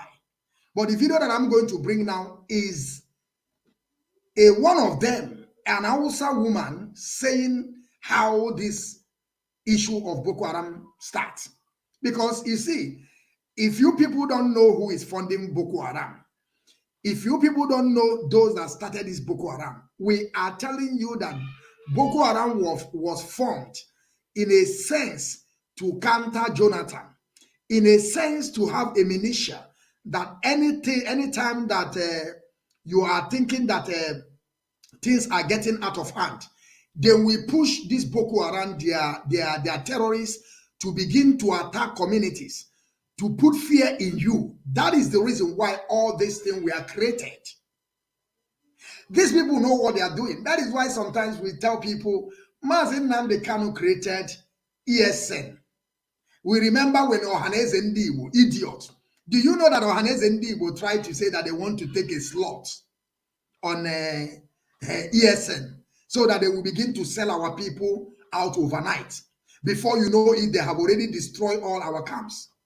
But we know that because of Ohaneze Ndigbo on their throat, they don't have a words of their own. We know they don't have a words of their own. Now, the people, when they say they go sleep now, they will say something now, 12 o'clock in the night. At the 3 o'clock early in the morning, Fulani Alamajiri from Daura will call them. They will say, Organo be me tokamo. Organa my shadow. Now in they speak. Or na my, that is why I always tell them, whenever you say something, we want you to make a quick video. Don't just begin to write article that you can be able to deny in just a second. You say some people publish it. You were not aware. We are not. Mazi, please, I want you to send the video of our this woman, so that we can show our people, so you will understand that everything I'm saying, I'm coming to practicalize it, so that you will not just get that thing in your mind that I'm the one that fabricating these lies.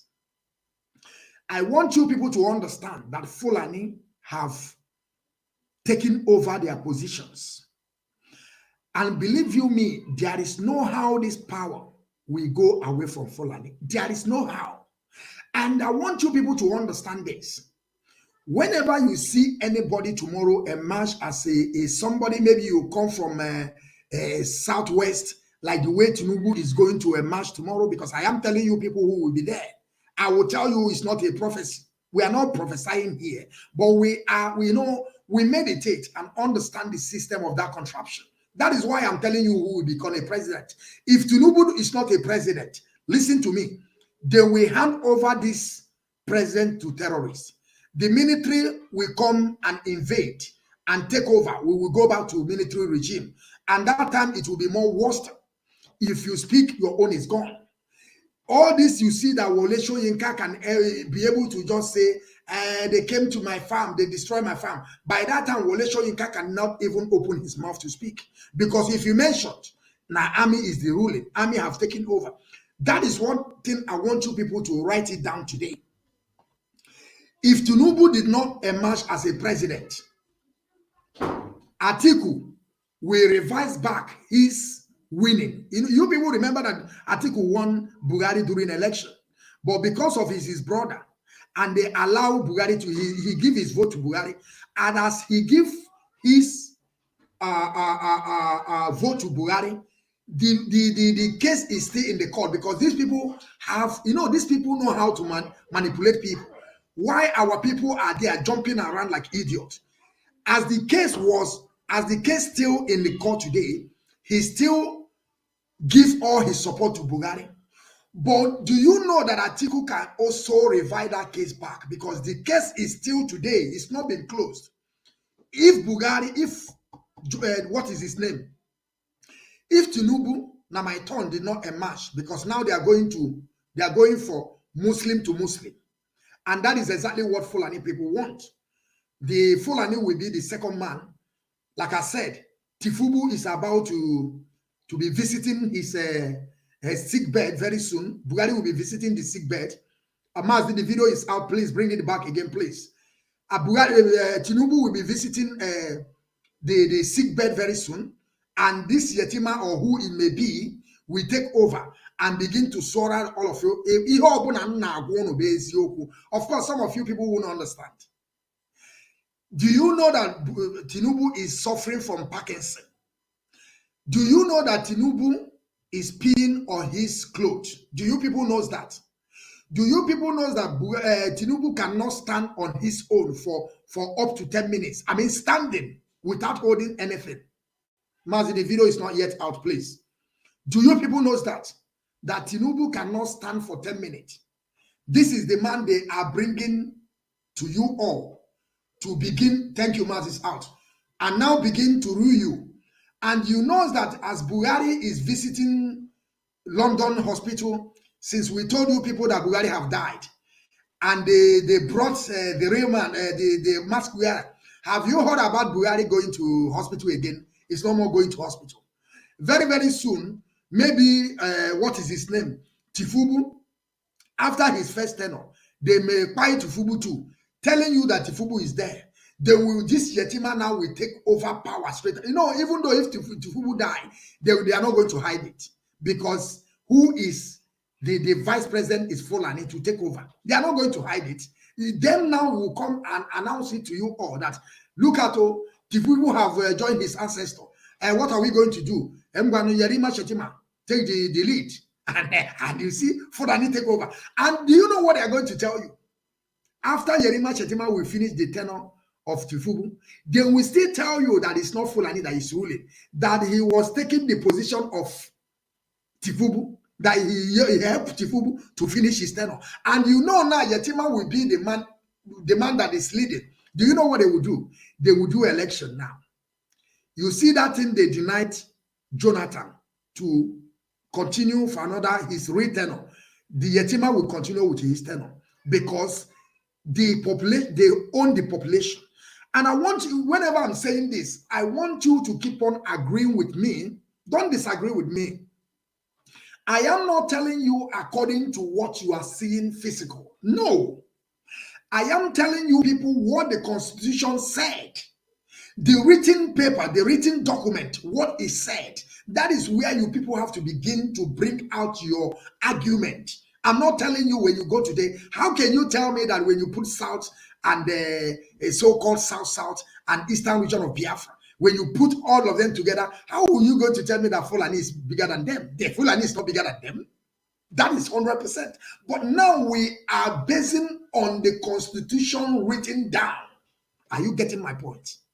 I hope you people are getting what I'm saying. Because some of you people now will be seeing what is going on social media. Hey, we have taken over. We don't have structure. They tell you where is your structure. You say the youth are your structure. Are you stupid? Do you think that you have a structure? Fulani owns the structure. You people have forgotten that Obasanjo was a president because of the structure they have. They are the people that put Obasanjo there. You don't know before. So you people don't know. You think that Obasanjo came as his own and he won the election. The answer is no. That is why when Obasanjo is trying to talk about the third tenor, they tell Obasanjo, "Are you mad?" They push him aside. They went to the chamber, House of Rep or House of Assembly. That is where the lawmakers assembly themselves. They say, "Oh yes or no." Yes carries the vote. Obasanjo step aside. And the day that this man will also emerge, they will say yes or no. Who will be? Fulani are more lawmakers in numbers than any of them. Only Sokoto alone. Only Sokoto. Only Sokoto have covered the whole eastern region of Biafra. Only Sokoto, the lawmakers they have there. Are you people begin to understand what I'm saying? I hope I'm making sense to you all. And it may make sense because it's not what you see physical. We are talking about written document. We are talking about the Constitution, what the Constitution said. That is what I base on. I'm not basing on what you are seeing physical. And that is the way, the angle that I want you people to begin to put your mind where the problem is coming from. When you go to Sokoto today or Kaduna, from Kaduna to Katsina, what you are going to be seeing is only land, desert. But they will come tomorrow, count the whole trees that is there, telling you their population, and there is nothing you can do about it. There is nothing. Constitution have said. That is why we are saying, for Nigerian to be good, or what you people are thinking about, first and foremost, they must sit on a round table to discuss about that 99 constitution that was fraudulent. They must first discuss about the constitution of Nigeria that was constituted with fraud or on fraud. That is something that they have to break first. Now to call the indigenous people to sit on a round table to discuss, are we going to live as a one? Now, if they agree, now they have to put the constitution according to your own people. Not that tomorrow Fulani will come to your land and invaded your land and kill and maim. You will call the Fulani with their gun, according to Governor Udom of River State, called some Fulani herdsmen, Fulani terrorist herdsmen, with 18 AK-47 rifles and fake uniform of military. They call them, they hand them over to police. Now, federal call from Abuja, release all of them. That is what we are talking about. I hope I'm making sense to every one of you. I hope you are getting the point. The point is not what you see physical. The point is what the Constitution put up there, the written Constitution. That is why they will cut a Fulani, or they will catch a Fulani, put him in a prison of let me say in Edo State. They will put the Fulani in Edo State. Or let me use the example of Cross River, according to Governor Udom. He said it. They caught them. They put them in prison or in detention in Cross River State. Yes, is it not River State? It's not River State. Not Cross. Is it Cross River? Is where is the? Somebody should write me. Yeah, okay, Cross River. Thank you, Governor Udom of Cross River. Thank you, Mazi. Cross River State. And my brother put it here to let me put it. Somebody put it here. Cross River State.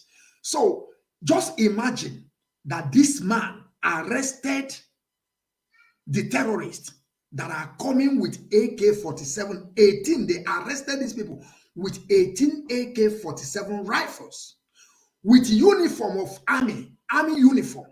Because when we say that it's fake, don't think when we are saying it's fake, it's like it's fake.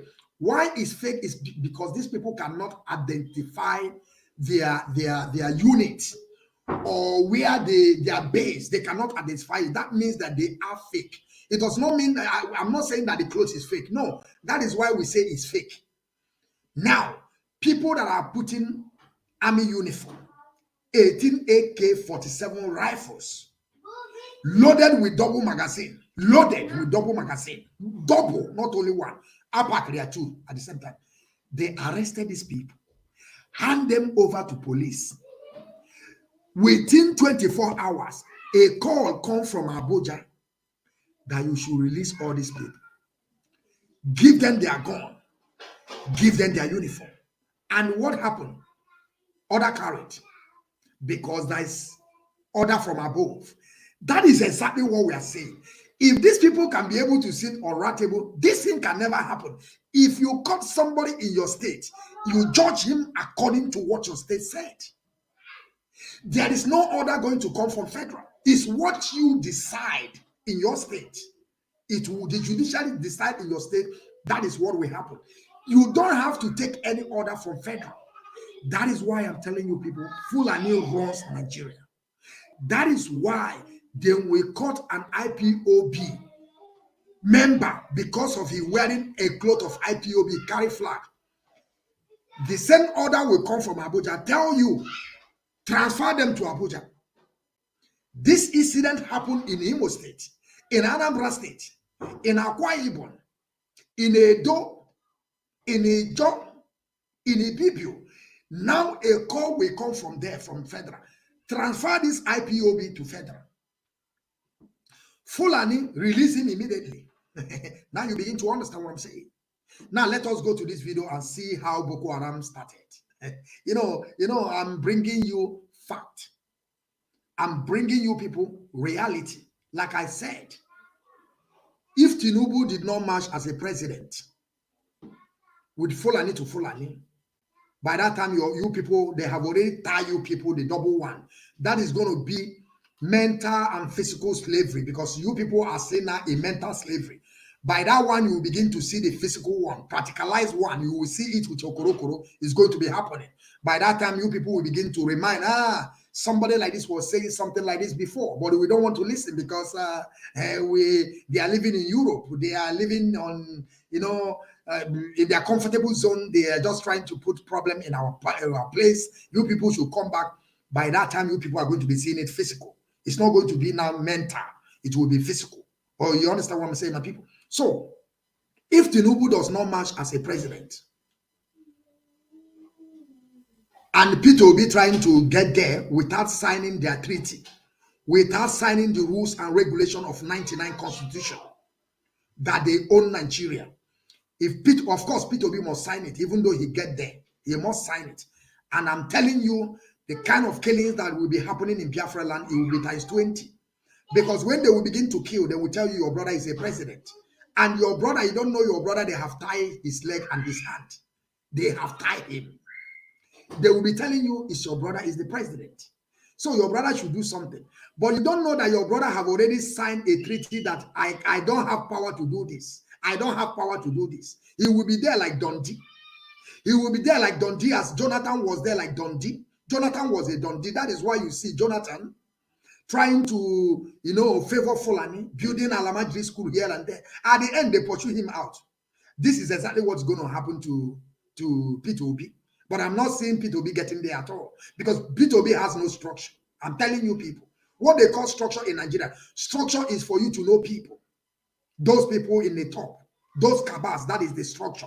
You people don't know what is structure. When you are talking about structure of Nigeria, it's people on top. How many people that Peter Obi knows in northern part of Nigeria? Do you know that Tinubu is in support of Fulani people? That is a structure. Tinubu himself is a structure, if you don't know. Ike Kweremade that have already joined them is a structure himself. Or Jose Okalu is a structure himself. That is the people that will carry their own vote and go and give Fulani. And you are telling me people that are supposed to be helping Peter Obi to begin to campaign in northern part of Nigeria, they are not campaigning for Peter Obi. They are campaigning for Fulani. See, I don't want to talk too much, because all this thing I'm bringing out, I will also bring it on video. You see all this thing I'm talking about. I am not the one that bringing it up, but those people that find themselves in that government are the one that are telling you what it is. I'm just trying to analyze it so that our people will begin to understand what is playing. So when you don't know what they call structure, you go and get seat and let people that know structure tell you what the structure is all about. The structure is people knowing people. People that are already in that seat for years. Like this kind of Yetima. Somebody like Konkoso. Somebody like the one that left Nyesom Wike at the middle of the road. which is a Tambua. That is structure. And you people begin to know what is structure. They left him go and join his brother. That is a structure there. How many people do you know? How much money can you spend? How many people you want to buy their vote? Because there is a hunger in that contraction. A lot of people are ready to sell their vote.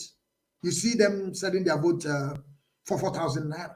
Do you think they care? They don't care, because these people have already see themselves as a slave, and they will remain slave forever.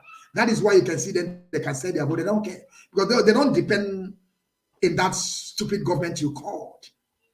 You see what I'm saying? I want you people to keep on reasoning with what I'm saying. Let us bring this video and see how they created Boko Haram. It will shock you.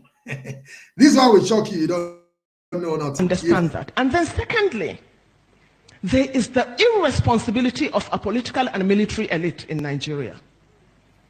The irresponsibility of the political elite by cashing in on this poverty. We all know what started Boko Haram. Everybody knows. It was started in Borno by the then Borno governor, Ali Sharif. But then Borno governor, yes. He's still roaming the streets freely. What happened? Yes. When Yusuf was caught alive. Who created it? The Ecomog. Who created the Ecomog? Who? Tell them. We have to look at the root cause in order to find a solution. The root cause of that problem, as we know in Genesis, is Ali Sharif. He used them for his own political machinery. He armed them as his political thirds. He even made one of them a commissioner. But he became too powerful. And they had no option but to try an elimination, which was not possible, you understand. And which we are all paying for. The military came in and they cashed in. And they have turned the Northeast into a cash cow. Military jumbo budgets. Unaccounted for. I remember Jonathan was spending 2 billion naira every day on security. But there was no security. Hundreds and thousands of our people were slaughtered. Now you understand. And we also know that the army, more than anything else in Borno and Yobe, have contributed and enforced this so-called terrorism. Terrorism has become a multi-billion-dollar industry. It is a multi-billion-dollar industry. A multi-billion-dollar industry. This woman nailed it very well. She really nailed it. Now you see that they have turned it to industry. This one is not a movie industry. We are not talking about music industry. We are not talking about comedy industry. We are talking about terrorist industry. Now you understand who started it. I want you people to understand that Fulani owns Nigeria. Continue. It is not only national, but it is international. But let us talk. This is the kind of woman that can be allowed in Biafra land. This is kind of woman that can be allowed, even though she may be a Fulani. Somebody that is saying this is somebody that you know that she is ready to abide with the constitution of that. He's not ready to join all these Zouk on Nigeria. And when he comes, he's ready to work with Biafran people. That is what we're saying. This kind of people is somebody that can be allowed. Now you understand. Because we don't have a problem with the common Fulani people. We have a problem with Meati Allah. We have a problem with terrorists. We have a problem with what they call it, terrorists. All of them are terrorists. They are not bandits. We have a problem with Meati Allah. Meati Allah. Meati Allah, they are the terrorists you are seeing today. All the whole branches you are seeing today in northern part of Nigeria, they spark off from Meati Allah. Meati Allah is the root. Now we are bringing you the genesis, how Boko Haram started. It was a business. It was a talk. It's a business. Now they have become powerful. Now they have turned into multi-million business in that contraption. You say you're in Nigeria. The day that Nigeria will visit you, you begin to the day one Nigeria will visit you, your own will be worse because you have no money to settle them. your own will be grave straight away. You will see this idiot, Jonathan brother, is crying. They will bail him. They will bail that one because there is money. Jonathan still have money. All of them stole. They stole money from our people. As they are doing some small work, they are stealing, banking money, taking your money, buying houses here and there. Today, they will free that one. But the day that one Nigeria will happen to you, a common man, your own will be grave. I don't lie about what I'm saying. Don't pray for that happens to you. Because if you try, your own will be gone. Let us continue. How Boko Haram started. Nigeria, because that is what concerns me.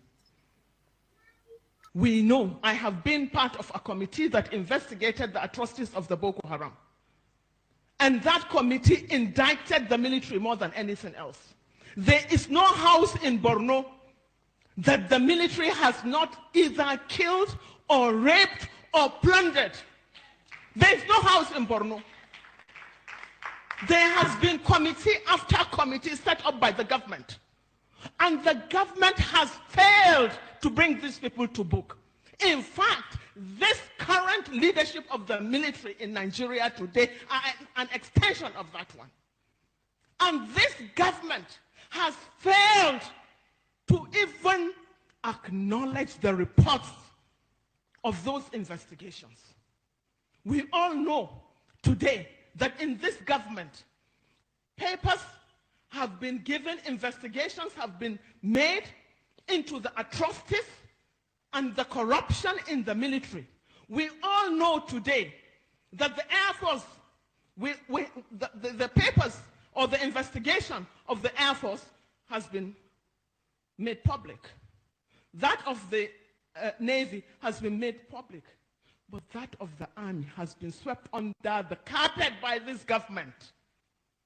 Because they are not only sustaining it, they are not only retaining those culprits, but they are still serving in various capacities in this government, as a government that is supposed to be fighting corruption more than any other place, or more than any other thing. Now, with this, we should also look at the irresponsibility of the political elite. The political elite in this country have done nothing but to cash in on this poverty, on this ill education of the mass majority of Nigerians. They use them, they have used you and turned your psyche into slaves, slaves of religious and ethnic manipulations. No one has ever seen the son of a governor even going out to campaign. No one has ever seen the son or the daughter of the president going out to campaign. And no son of even a councillor, not to talk of a senator or a chairman or a governor that has been abducted or that has been slaughtered on the streets. But the idiots that call themselves the masses allow themselves to be used through religion or ethnicity to divert attention.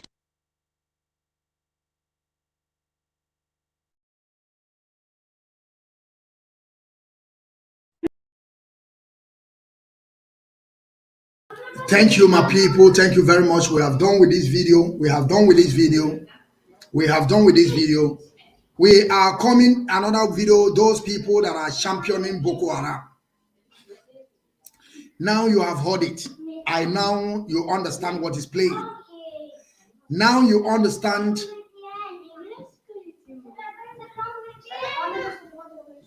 Now you understand who are those that's funding Boko Haram.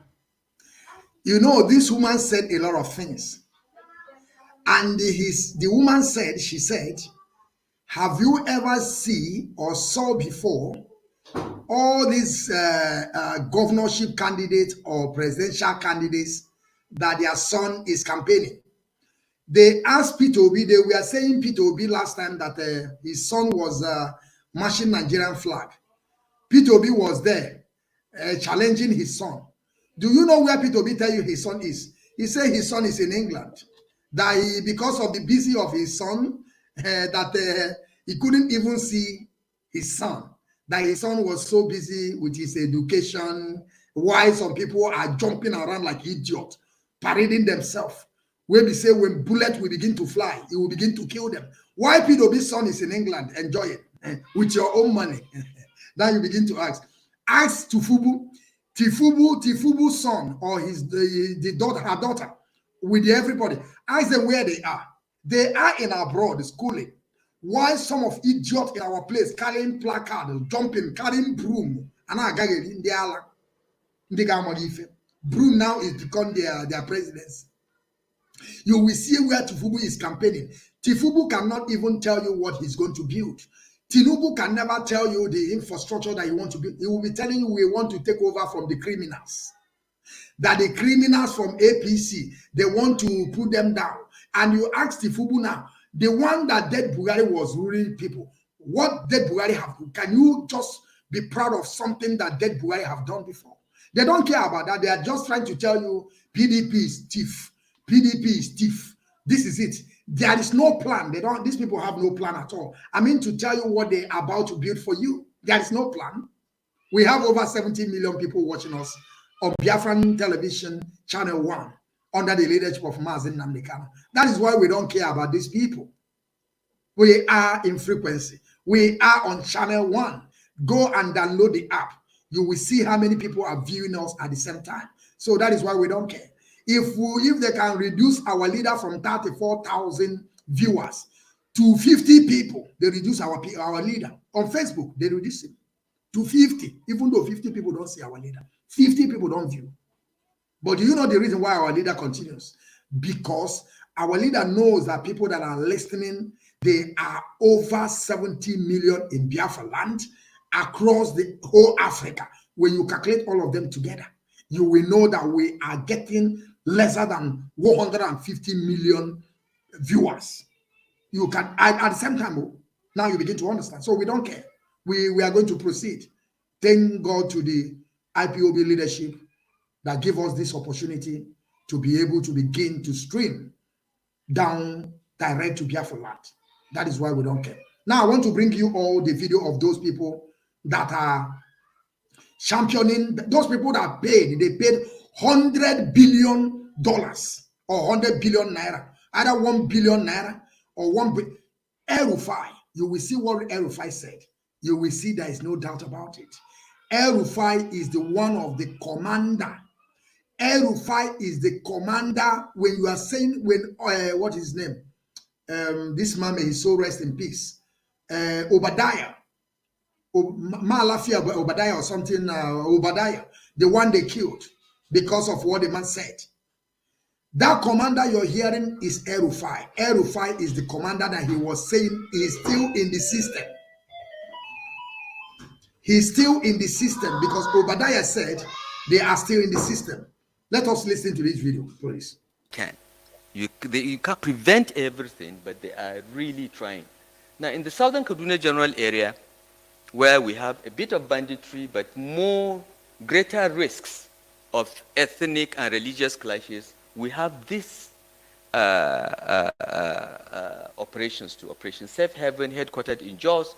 We have a mobile police squadron in Kafanchan. We bought housing estate, 150 million, and gave it to the police so that they can have a mobile police squadron in Kafanchan after the 2016 crisis that affected Kafanchan and 2 other local governments. Since then, Kafanchan has been quiet, since we had a mobile police squadron. We have Nigerian Navy troops in Kachia, in Kujama, in Makali, and we have all this, and troops at Kasua Magani, and special forces, and so on. So, as far as Southern Kaduna is concerned, it has been really quiet, other than Zangon Katav local government, where the Katavs and the Fulanis are now at war with each other. Even that, I think, has gone down. And we have Nigerian Air Force Special Forces. Kaduna Airport area had also been attacked once or twice, so there is a continued patrol there and operations there, so that. I want you people to understand when you are listening to this idiot now called El-Rufai, that place has been. you will think that El-Rufai know what he's talking about. You will think that El-Rufai hand is not among those people that are funding Boko Haram. You will be thinking. Let us continue. Kaduna Airport, of course, and NDA are close together. And you all know when the bandits tried to go into NDA and succeeded in even arresting, kidnapping an officer. But they tried recently and they were wiped out because we knew they were coming, so they were ready for them. And I think about 30 of them were killed or something like that. Yeah. Next slide, please. So what we've always said is the way to end this banditry is simultaneous military and ground operations.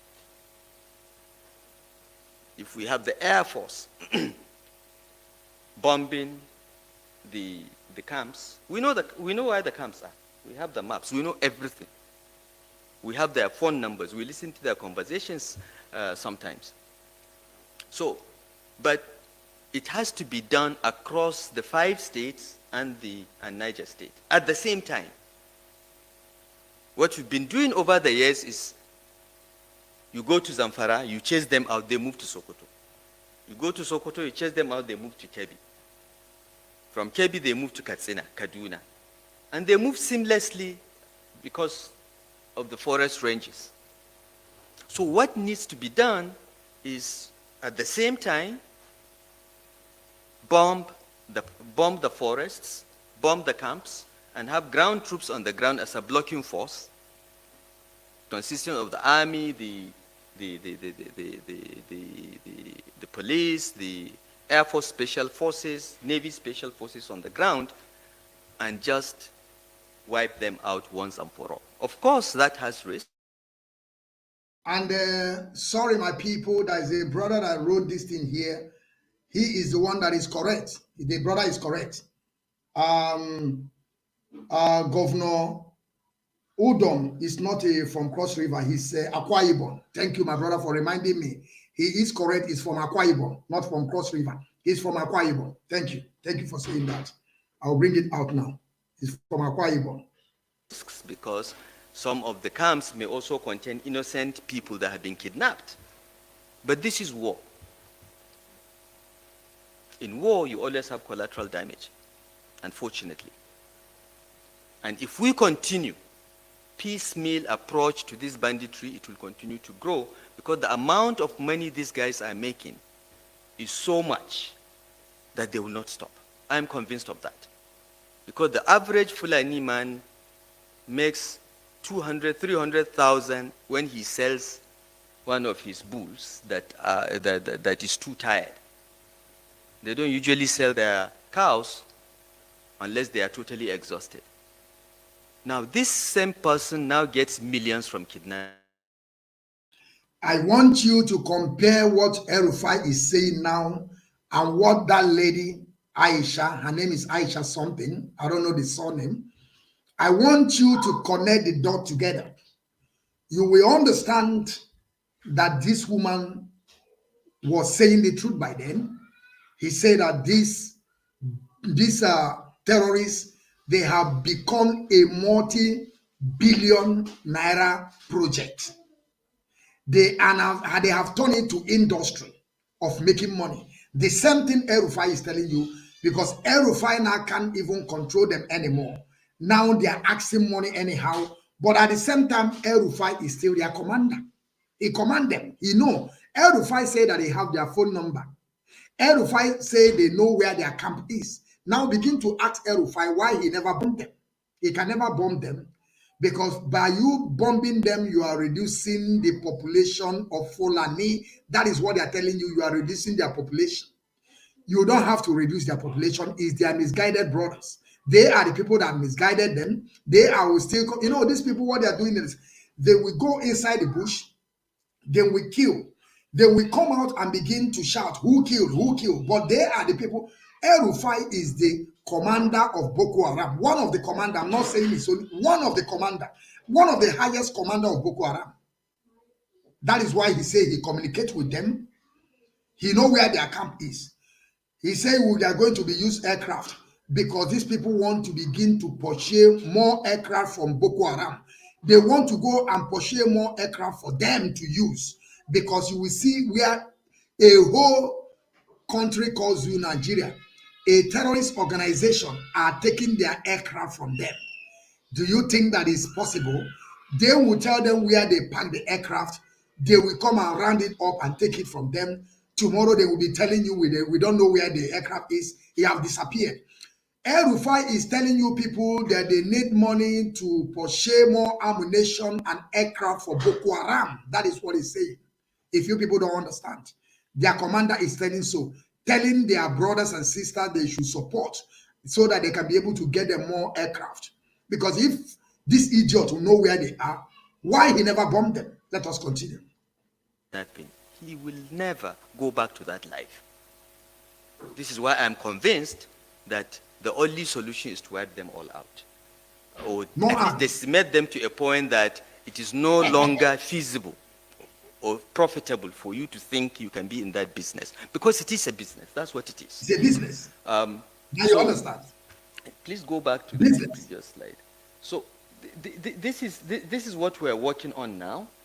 Yes. And we've got our vigilance service also armed. And when I say we, I'm not talking about Kaduna State alone. I'm talking about Niger. I'm talking about Kebbi. I'm talking about, all of us. We work together. We are all on the same page that we need to do this. And we're working with the military. We regularly confer with the Chief of Defense Staff, Chief of Army Staff, Chief of Air Staff, Chief of, IG. We're working on this. So we think that we're at a tipping point that we are going to see the end of this very soon, by the grace of God. Next slide. On the advice of the military, we also, implemented some steps like, shutting down mobile networks for a while. We restrict the use of motorcycles because these bandits use motorcycles for logistics. Now, you see where they are getting you confused.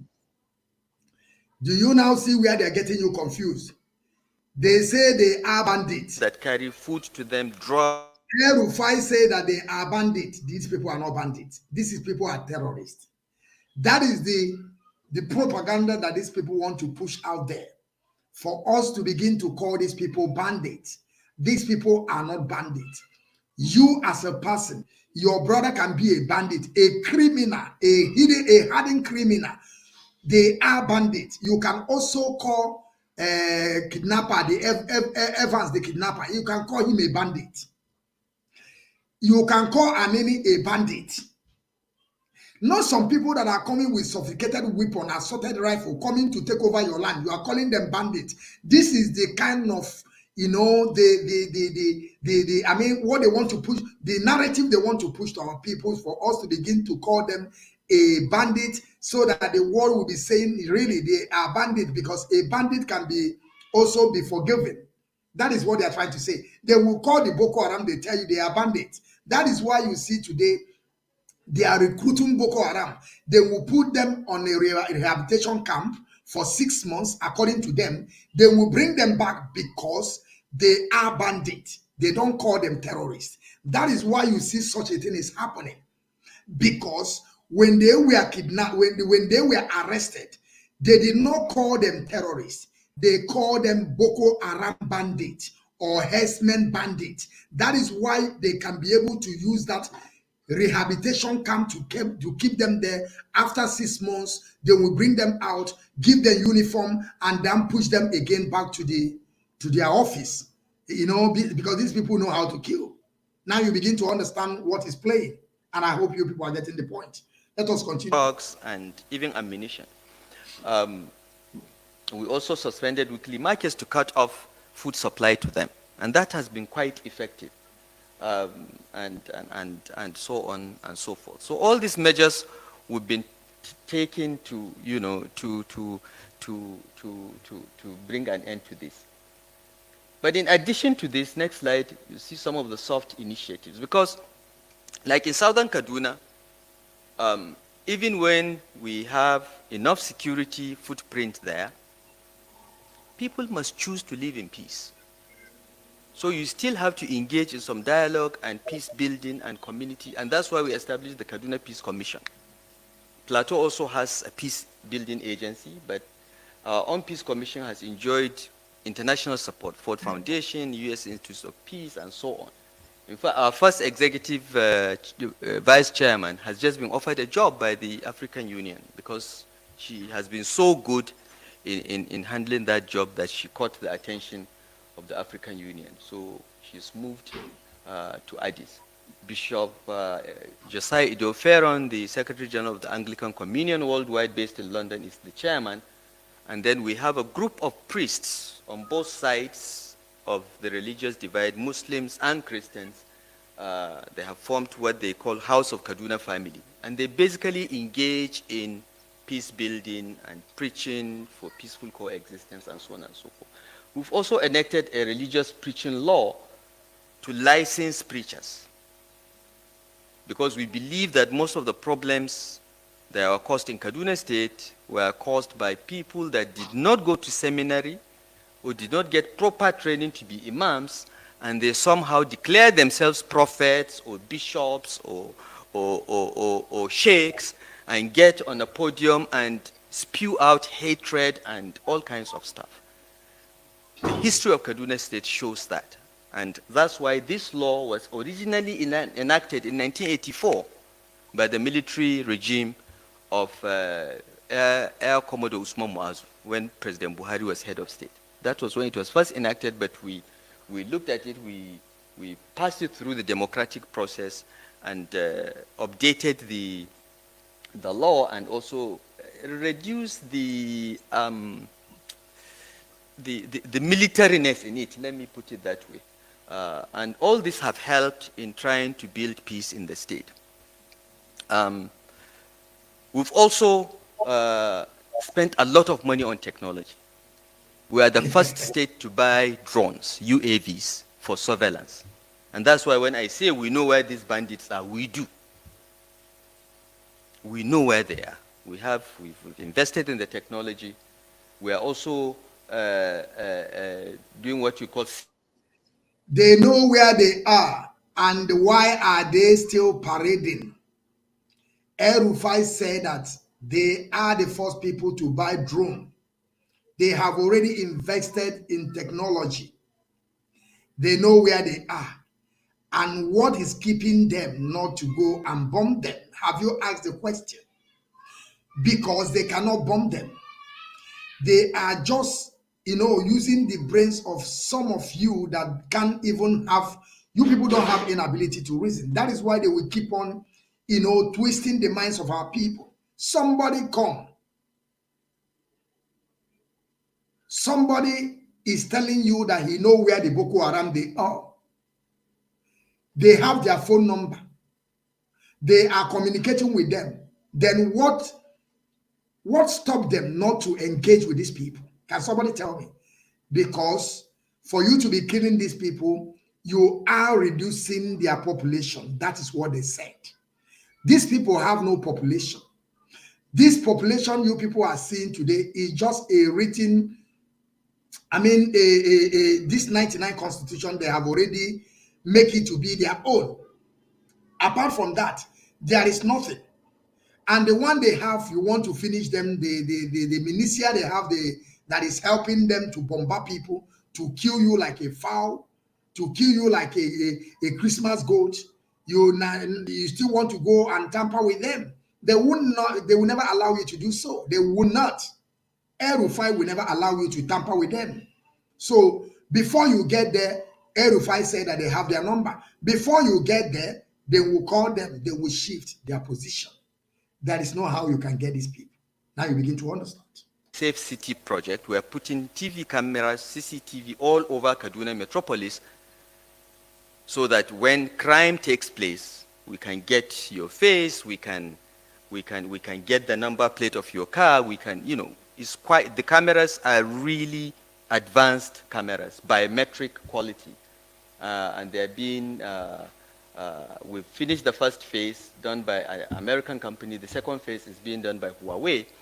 And before the end of this year, by the grace of, by end of May, I think, by the grace of God, Kaduna will be covered. Then we'll move to Zaria and Kafanchan. We are also building a forensic laboratory because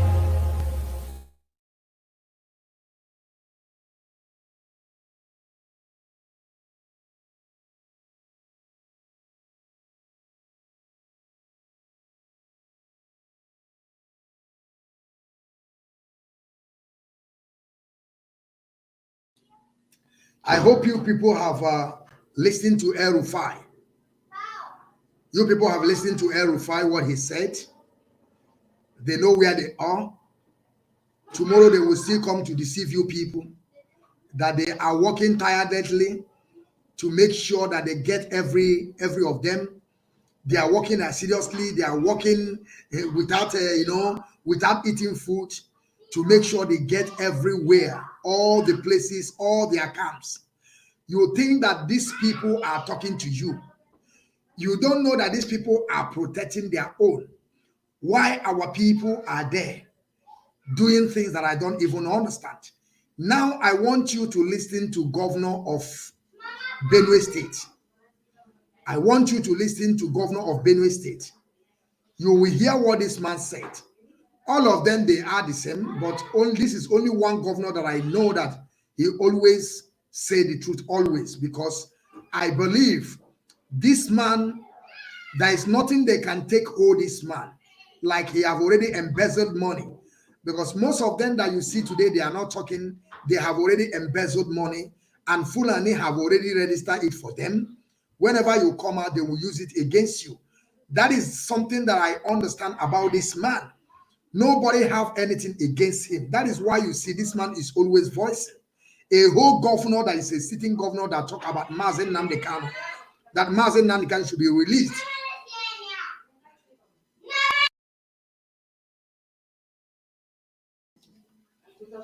That is only somebody that ever talk about the adoption of our leader.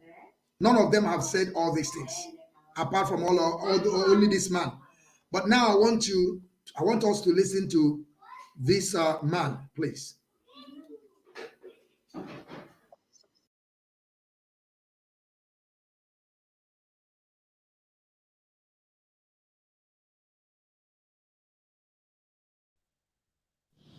I suspect that very soon some states will be taken over by these Fulani men called bandits. I suspect that very soon the presidential villa will be handed over to them. This is a plan. Nobody should deceive me. I'm more than 60 years. Nobody should deceive me that it's just bandits are just coming here and making this thing. It is a plan to hand over to these bad Fulani men who are called bandits, so that there will be no election. This federal government, not that it is insensitive, is working towards an agenda that they have planned to Fulanize this country and take over. It's not even about Islam. They are using religion as a shield to Fulanize, and this is not right. I suspect that very soon some states will be taken over by these Fulani men called bandits. I suspect that very soon the presidential villa will be handed over to them. This is a plan. Nobody should deceive me. I'm more than 60 years. Nobody should deceive me that it's just bandits are just coming here and making this thing. It is a plan to hand over to these bad Fulani men who are called bandits, so that there will be no election. This federal government, not that it is insensitive, is working towards an agenda that they have planned to Fulanize this country and take over. It's not even about Islam. They are using religion as a shield to Fulanize, and this is not right.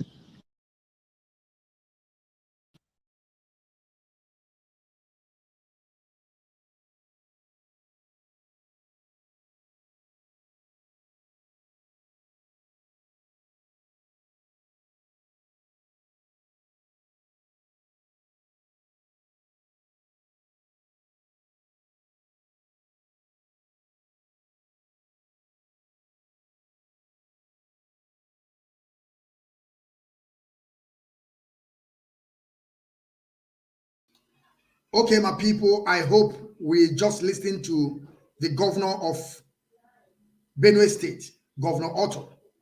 He said, nobody will deceive him. Nobody will deceive him. Nobody will deceive him is also the same thing that we said before. If you go back to broadcast that we have before, that was, I think that was 2 months ago with me and the Onebishoba. We talk about this issue. What is going to happen? We said, if for P2B to get there, they will give either what they call his name, Atiku, we go back now and revise back his court case that he won Bulgari. And for P2B to get there, they are ready to tell Atiku, you have won the case. And you know that when this case go back again to judiciary and they say, Atiku, you are won, it does not matter whoever is there. Atiku will take his place because he's somebody that won the election before, but they deny him. And you know that the case is still in the court. It does not matter the case have already ended. That is the way they will see it. A 1 month for Buhari to resign, they may tell you that Atiku have won the case. Now you begin to understand. And Atiku may take position and rule his 8 years. Now you begin to understand it. And the man also mentioned that he's quite 100% sure, 101%, that some individuals are planning to give this government to Boko Haram. And this thing that he's saying, there is no lie about it, is something that I have been saying time without number. There is a 3 things that is involved in this election that is coming. 3 things is involved. 3 things is involved. Either Buhari continue ruling and nothing you can do about it. Some of you will say it can never be, it can never happen. Of course, this is the way all of you always yap. All of you always yap. Even though when Atiku won the election, they were saying that Buhari can never come there. At the end, Buhari is finishing his 4 years. The dead one, wearing mask. The problem of you people is like, it's not possible, it's not possible. It's not possible, it's not possible. Who tell you it's not possible? Who said that to you that it's not possible? Let me tell you something. It's possible that the Boko Haram will take over the Nigerian government. When we are saying that Boko Haram will take over the Nigerian government, it's not that Boko Haram will come and be flying their flag there. No. What we mean is that the army will take over the Nigerian state. Army will take over Nigerian state. And who are those armies? They are Boko Haram in uniform. Now, are you getting the point? Don't think that they will begin to fly that their black flag. No. Army now will take over. They will make overthrow. That army will come and begin to rule. And they are Boko Haram in uniform. If that thing does not happen, Atiku will take his, he will win the case against Buhari. And Atiku will emerge as a president. Because remember that if before Buhari will finish his tenure, that he remain at, I think 5 months or 6 months, all these things can happen under 1 month. That the court say that Atiku won, or Atiku win, I mean to say. Now Atiku will emerge. All those of you that yapping, all of you people will go and sit down. The third one is either Buhari continues, and there is nothing you can do about it. You can only say it's impossible. The day it will happen, it will open you. You will see it koro that it will happen. And none of you, all these people that are yapping, nothing, just look at your PVC. See where they are packing your PVC. See the wickedness being perpetrated by the INEC and some wicked leaders and people in authority to. I remember I shared this video. One certain time. I shared it. That was, I think, that was 1 or 2 weeks ago. The comment that I am getting on my comment section was, this thing was in Ghana. That is what people are saying. Some idiots are writing on my comment section, telling me this is in Ghana. Now I want you to listen to the English of this guy, because he will say it. You will listen to what he said. But some people were telling me it's in Ghana. Forget it, it's in Ghana. This thing is in Ghana. You forget what you're supposed to talk about. You begin to talk about PVC that happened in Ghana. Tell me now this one is in Ghana. Let us take it from the beginning. You tell me it's in Ghana.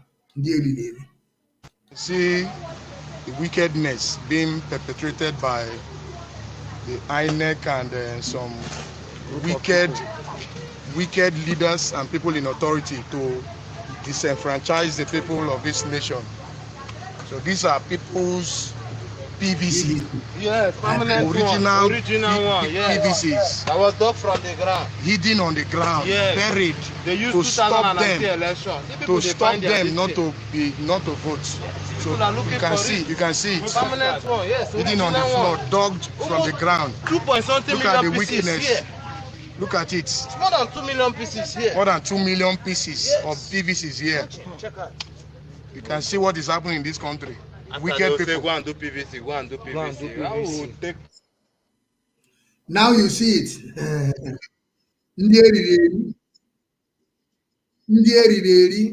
You people, now you see your PVC. Who is talking now is a Nigerian man. He called the office INEC. You want to tell me also Ghana, as their office is INEC in Ghana. You want to tell me in Ghana their office is also INEC. Now you begin to see it.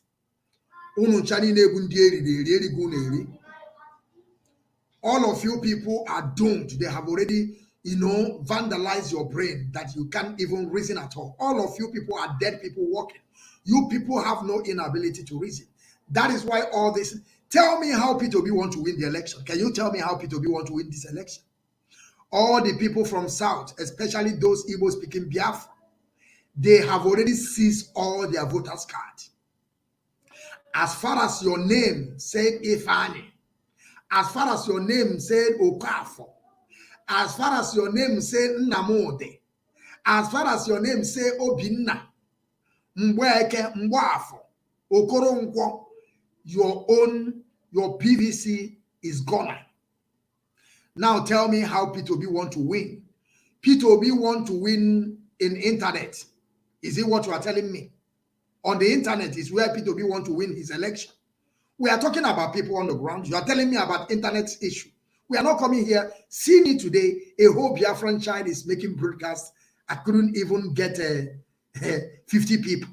You see? That to show you that, you see, internet is not something that you're going to base on. You don't base on these people. They control it. People owns this internet you are using. People owns Facebook. People owns Instagram. People owns YouTube. They can decide to do whatever they want. When money changes hands, they will begin to do what they tell them to do. They will begin to reduce you. They will begin to shut you down. Because why are they doing this? They want you, when you see the viewers, you begin to, begin to get weak. That, look at me that I'm doing broadcast, 2,000 people are watching me. Look at me now, 50 people. But they don't know that we don't even care. We don't even care. Thank you to the leadership that they have already give us a platform on BTV under the leadership of Mazi Nwachineke. Channel 1, people are listening all over the world. So that is something that you people have to understand. We don't care again. That is why we see them, we are laughing. They have done, the documentary they did about the media warrior. Everything was streamed from Rapture Media or the Biafran Time. All those people you see, that is where they saw their videos. So anything they like, they can do. Anything they like, let them do. As far as people on the ground are listening to us, that is why you're supposed to, and you must go and download the app. Because we are going to be bringing a different people, even though the legal team, we are going to bring them. Those people that you people never see before in our legal team, we are going to bring them. The day that we are going to bring Mike or Zakome, we are going to also bring him very soon. And I want you people to know that he's not going to be on Facebook. So you better go and download. Some of you that are living in Europe, you go and download the app. So that we can be able to get, we are going to bring also Stefan Ejofo. Different of them, we're going to bring them. But the day that we bring them, probably we may shut Facebook down. Nobody is going to see it there. We will show it direct to our television. So it's better now you go and download the app so that you can be able to have that app.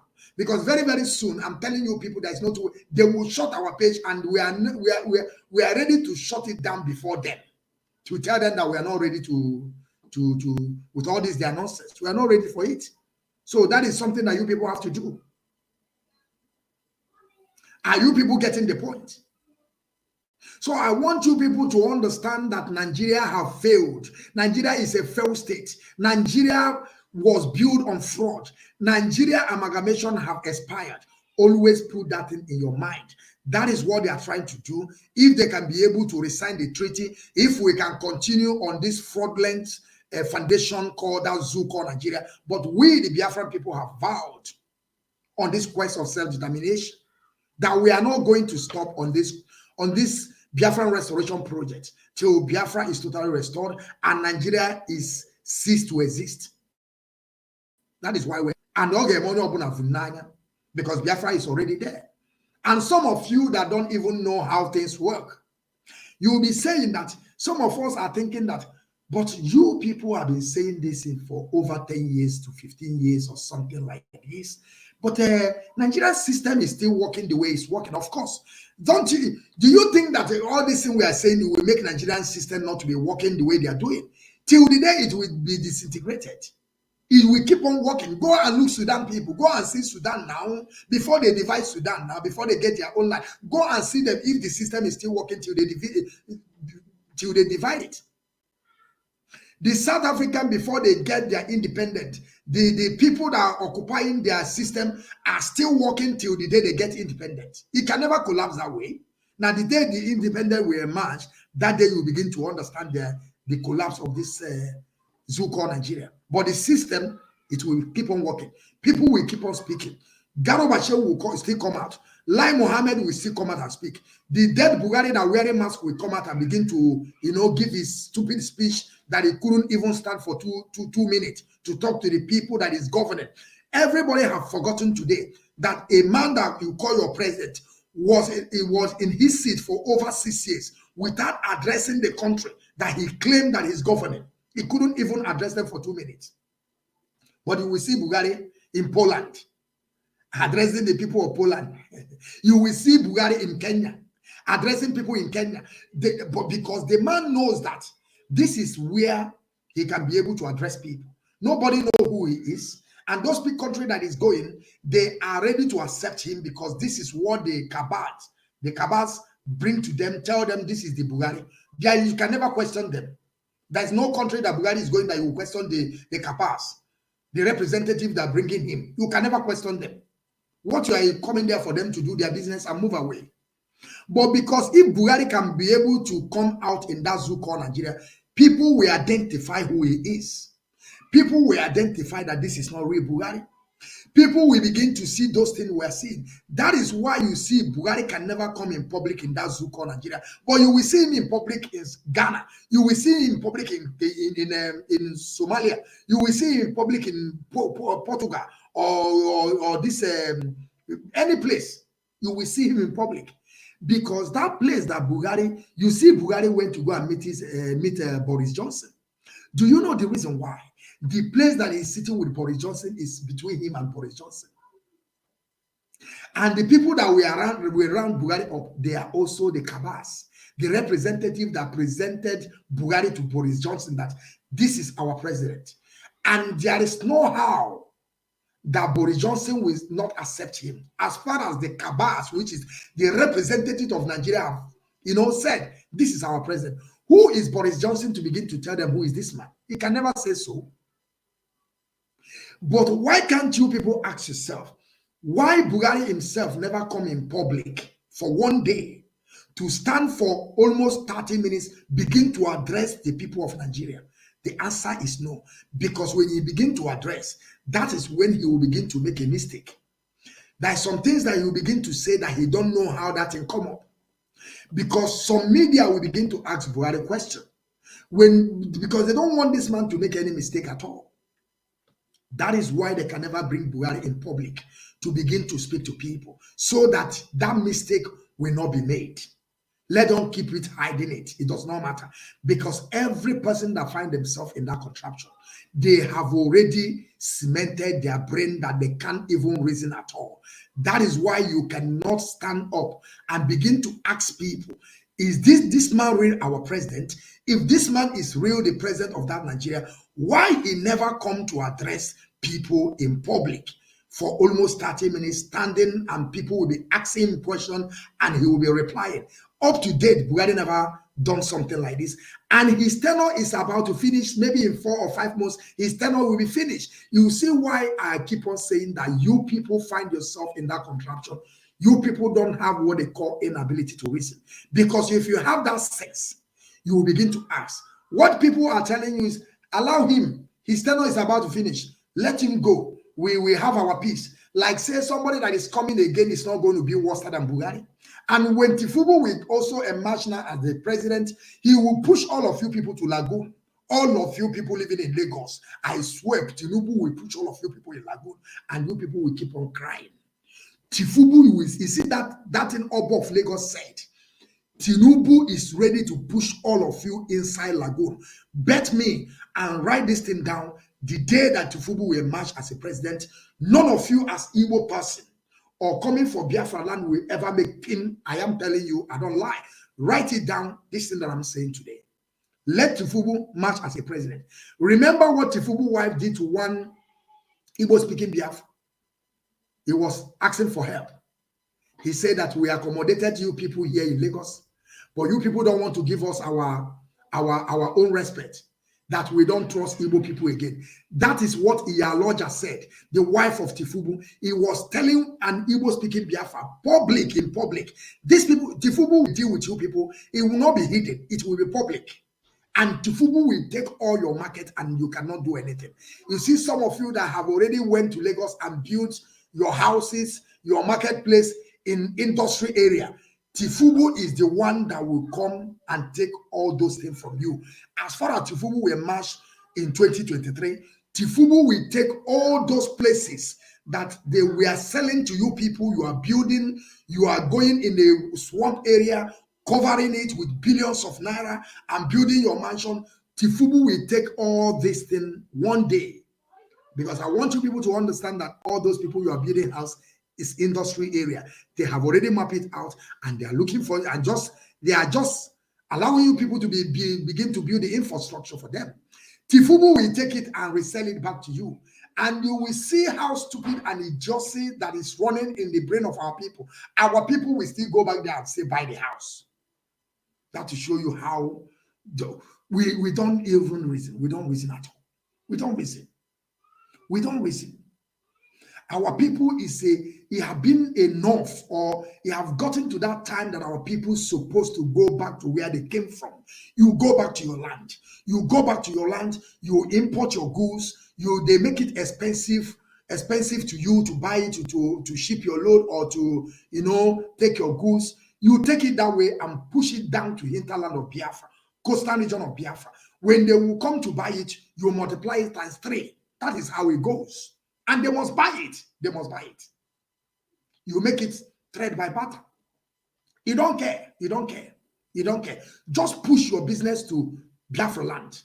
When the Sokoto people or Kaduna or Yoruba people, you make it times 20. You recover your money back.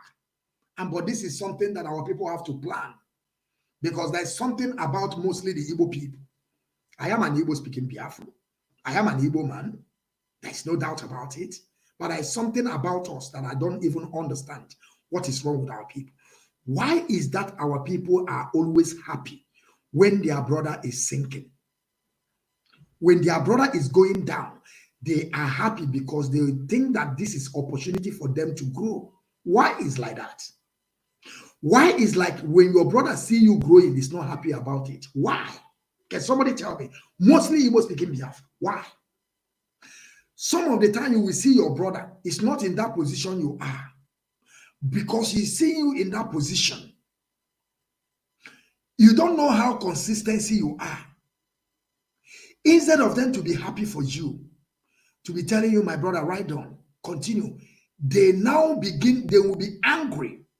Or suppose one year we are now Why is it you? Why is it you? Why is not me? So all this thing I have been doing, does it mean that you people don't see what I'm doing for me to be in that position? Why is me? Why? I don't know why our people are so jealous of their, of the growth of their own people. They're always happy of the downfall of their own brother. They're always happy. You will see somebody, you people are doing something together. Because of one thing or the other, they will begin to jealous. Just jealous for nothing's sake. Can somebody tell me? Can you tell me the reason why? It's mostly now to our people, Igbo-speaking people. They're so much jealous about each other. Seeing your brother dying is where you are going to be happy.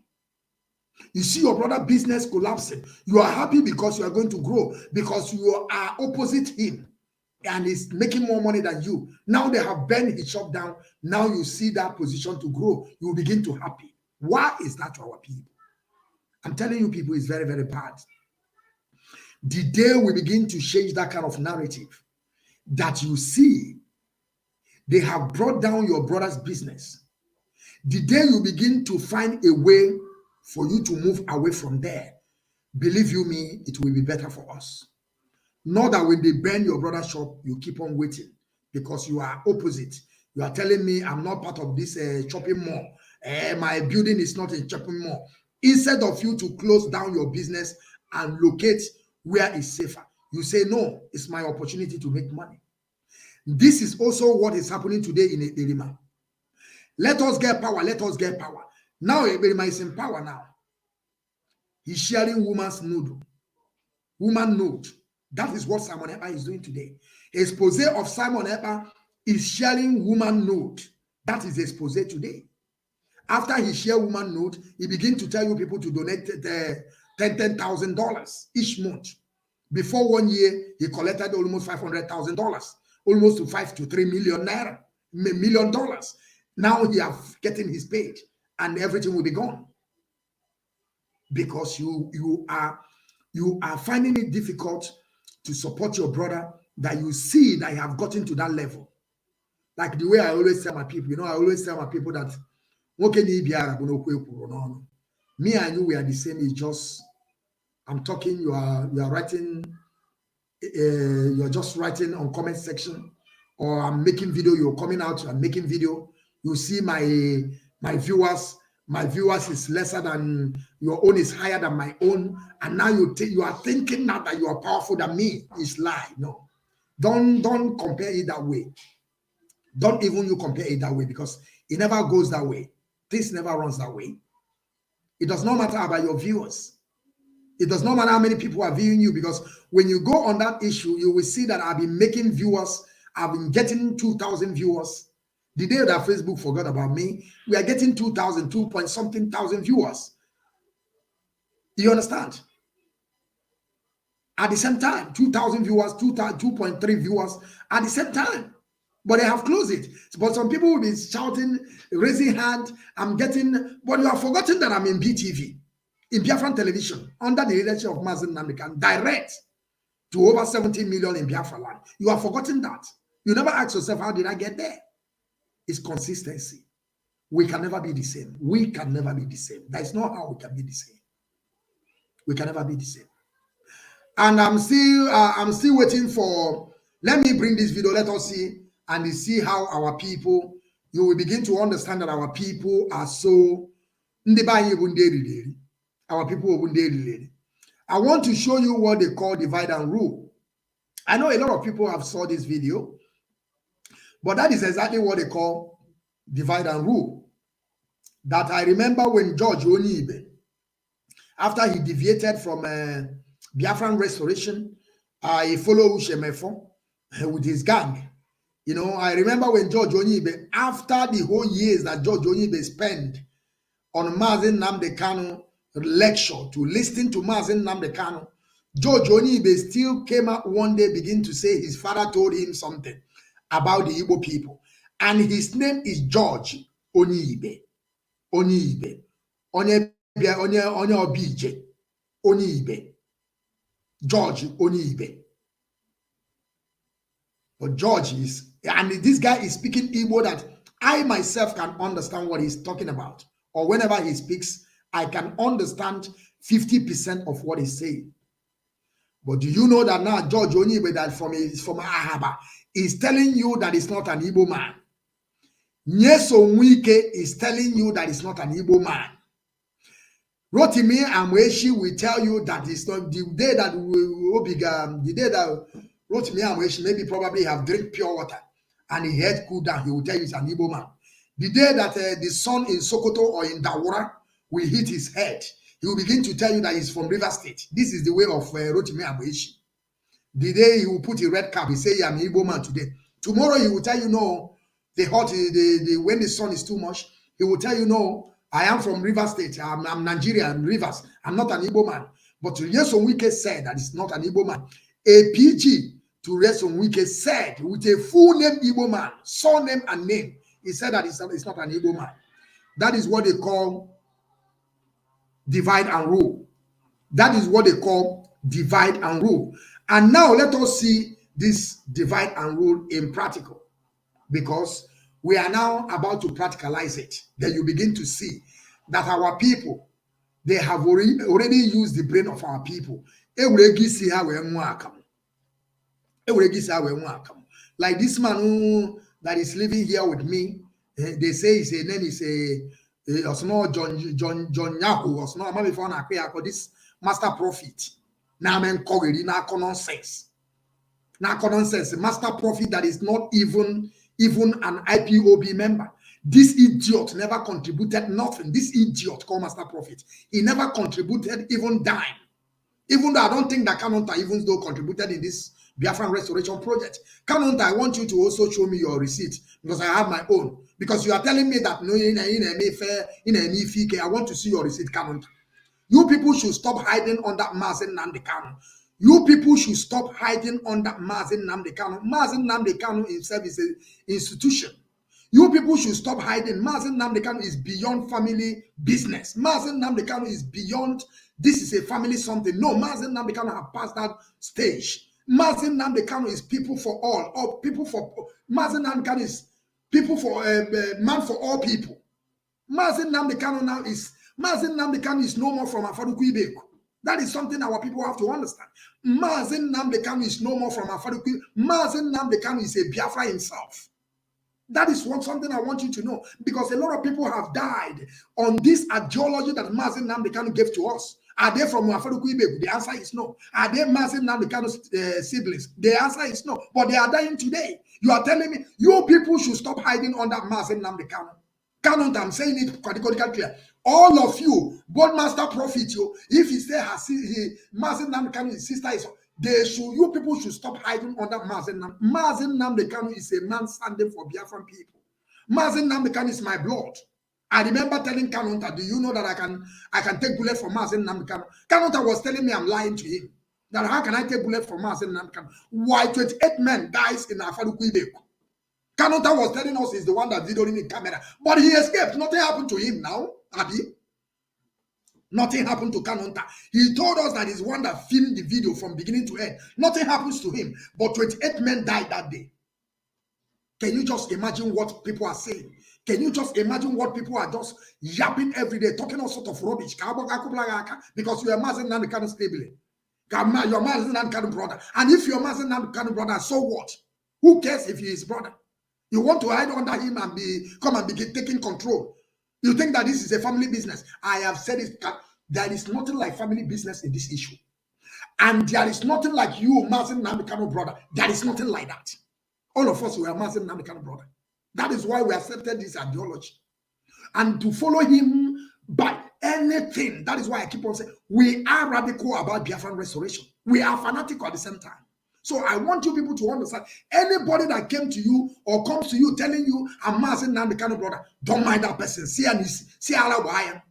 tell him, say, let him go and die. Because Mazi Nnamdi Kanu Mazi Nnamdi Kanu is a public figure.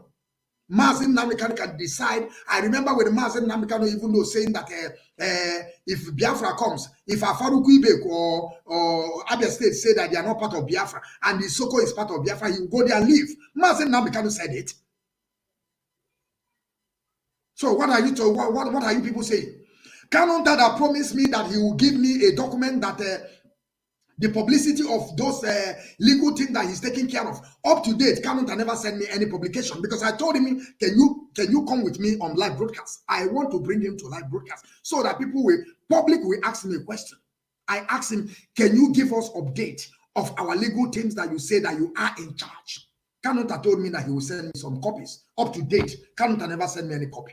And now you want me to believe what you're saying. You want me to believe what you're saying. You are telling me you're Mazi Nwachineke brother. And if you're a Mazi Nwachineke brother, or you are telling me that you can love Mazi Nwachineke more than those people that died. Is it what you're telling me? But you were there filming the video. Bullet did not touch you. All these bullets that were flying did not touch you. But other people were dying. After listen to me. Everybody should take their time. I'm saying this thing on Biafran television, live and direct, and the people in Biafra land are listening. We are not coming here to do family business. We are not coming here to say that you're a brother to sibling, or you are this, your sister, this is, or your Kiana, we are in-law, with like this one that is in Germany here with me. Every day I'm in Kogi. Every day you'll be talking like nonsense, just saying nonsense every day. Saying that they should vote of confidence. To who? To who? To him or to Kanonta? To vote of confidence to who? To him or to Kanonta? They should begin to show us their contribution. Kanonta, I want you to come and show. Just post one video. Just post one. Or you can send it to me. I will send you my own up to date. Let us be sincere to ourselves. Let us do the needful. I don't like all this nonsense that every day people begin to tell me that Mazi Nwachineke brother, Mazi Nwachineke, who cares? Who cares? Who cares about you? Who cares about you? Who cares you being Mazi Nwachineke brother? Who cares? Who cares? If I don't follow Mazi Nwachineke ideology today, I'll be traveling to that zoo, coming back, going anywhere, doing my business. Don't care about people. The day that I travel, if I'm bad luck, if Nigeria happens to me, I will take it that way. But I have to be traveling, coming back, trying to maneuver my way. But today I can't travel. You are telling me you're Mazi Nwachineke brother. Can't go back. Can't say that you this idiot in Hamburg or waiting the column that has no job, has just jobless human being. And believe you me, do you know that in Germany have opportunity of job more than any Europe? More than any Europe. As I'm speaking to you people today, German is number one. Any person that you see in Germany that is not working, he don't want to work.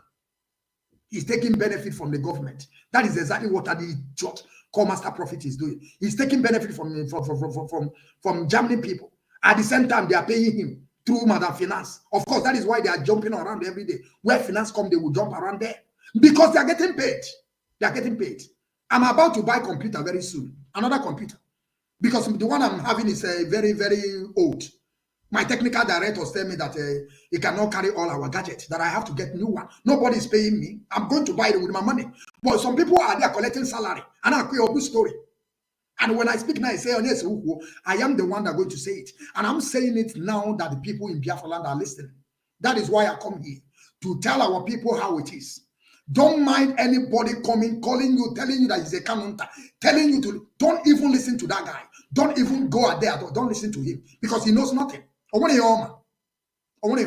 up to now, he hear Mazi Nwachineke 50%. 50%. What our leader was there for 8 days. You couldn't tell us that they kidnapped our leader. What are we going to call all those nonsense? Can you come and tell us the reason why our leader was there 8 days? You couldn't tell the leadership. And the woman that was secretary, you telling the secretary couldn't tell our leader. Can you tell us the reason why? Can you tell us the reason why we don't know that our leader was kidnapped for 8 days? Why? Can you tell me? Come and tell me the underground work we are doing. Come and tell me. Hold the leader of indigenous people of Biafra. Because of a brother something, we are calling it brother, my brother, my brother. That is why the extraordinary rendition our leader to that zoo called Nigeria. Because it's my brother. I want to take it personal. I don't want to tell person. That is why our leader is in that mess that he is today. We could have stopped it from Kenya for getting that down to Nigeria, to that zoo called Nigeria. Now my brother. I know how to take it. I will take it upon myself. Cannot even call me my phone telling me that, hey, do you think that you can love my brother more than me? How do you know? How can you, a reasonable human being, begin to say such a thing? Why almost 28 men and some of them that died in bushes were found after the adoption, after the invasion of our leader's house, which is Kanu's family. After the invasion, 28 men dies. You told us that you are the one that's screaming the video, but you're there alive. You come out live. Are you lying to us? Probably you are not there, because I don't know how this blade will be flying. You video everything. You are telling us 1 year ago, we are there. I'm the one that do everything live. Our leader is there. 8 days. No, nothing. On a mountain, on a mountain. Did our leader told you that he's praying on mountain? How? How do you bring? This is the issue our people supposed to be asking Kanonka. Why Mazi Nwachineke asked him, where is our leader? He said that he's praying in a mountain. Can somebody tell me, is our leader praying in a mountain or is in the house of enemy? Our leader is in the house of enemy. But why you are telling the leadership that they are praying? I have said this in time without number. I will open it here because I don't want to say all these things before. But thank God that Mazi Nwachineke came out and say all these things. This is something that I've been keeping for a long time. And you see the reason why. If Mazi Nwachineke told you some people, according to what secretary to our leader also told me, which is Caroline Ushen Okorafo, he told me that our leader told him that he's afraid of his own leadership. He said it. Caroline said it. I don't know that these people are using this thing to manipulate me. They told me. I told him, don't stop this nonsense you are saying. And all those things that he said is a true. Because with their cabals in America, they have already confused our leader. Our leader is a human being. Our leader is not angel. Our leader is not angel. Nobody is perfect. Nobody is perfect. Nobody is perfect. That is why they be able to get our leader. Telling him they will come tell our leader, these people want to kill you. Mazi Nwachineke want to kill you. The Chike doesn't want to take over your leadership. And now our leader will begin to be basing on what these people in America, because they are raising funds, they are contributing. Some of them will go and put fake money that is not real money. They will take it, they will put it at the back, go and collect it. According to what this man said to me, the Mazi donor that I brought to my program, he said, I told her that, of course, Adan Nayanya is paying her dues. He said, and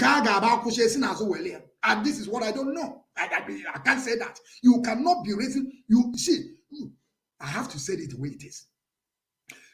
People stop contributing in. I have heard a lot of people called me about our zone here. They are not going to contribute again. They are not contributing again because of they are telling me that. How can you tell me that I will contribute money? Madam Finance will contribute money. At the end, they are paying her almost, they say 5,000 plus allowance. As not 1,700. For this one, the money is going to 7,000. People are asking me, then how do you telling me that this person is paying monthly dues? If you are receiving almost 7,000 a month and they are contributing 30 euro, that means you are not contributing anything. It's better you never come there. This is what people are telling me. I never called. They were calling me, telling me all these things. Somebody is receiving 5,000. You are coming now, inside that 5,000 you receive, you come out only 30 euro and you come and pay your dues. And you are telling me you are paying dues. That is what people are telling me. I told them, well, that is your own, what you have chosen. We have already chosen to keep on paying our dues. We have already chosen that. We can never stop. But I want you people to begin to reason this. Master Prophet is there saying that they want to give a vote of confidence. To who? To who? To Kanonta. To Kanonta or to him? The man that never contributed. You want to be, I'm Mazi Nwachineke in-law. The same thing they are still saying. You must love Mazi Nwachineke more than, are you going to love Mazi Nwachineke more than his in-law? That is kind of idiocy our people is bringing to us. Are you going to love Mazi Nwachineke more than his brother?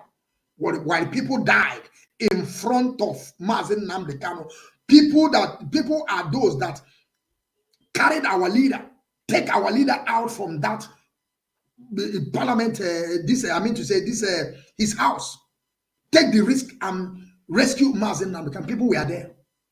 You are telling me those people don't love our leader. If they don't love our leader, they will be there. When Ushemefo is telling them to go back, they are still going back. You are telling me that can you love our leader more than you? What are you talking about? You don't even know that one day they will 1 year. So you people never had that adage say one day will 1 year. Una no buy before. Mba one day love one day couldn't also. Manandi go to the na ezi oye ka ajo nwanne. Ezi oye ka ajo nwanne. It about this in our place. A good friend is better than a bad brother. A good friend is better than a bad brother. I think that is the way the adage goes. Ezi oye ka ajo nwanne. On the Igbo to ya nino. So if I say na krom nonsense. I go mono. I have Kanu to come and give us update of our legal teams. Those people that he said that he's in charge, he should come and give us the update. That is what we need. I don't need anything again. He should come and give us update and tell us that those money that he's spending on our legal team or the legal team that he's in charge, which money that he's using. Is it his personal money or the money we contributed? I don't care.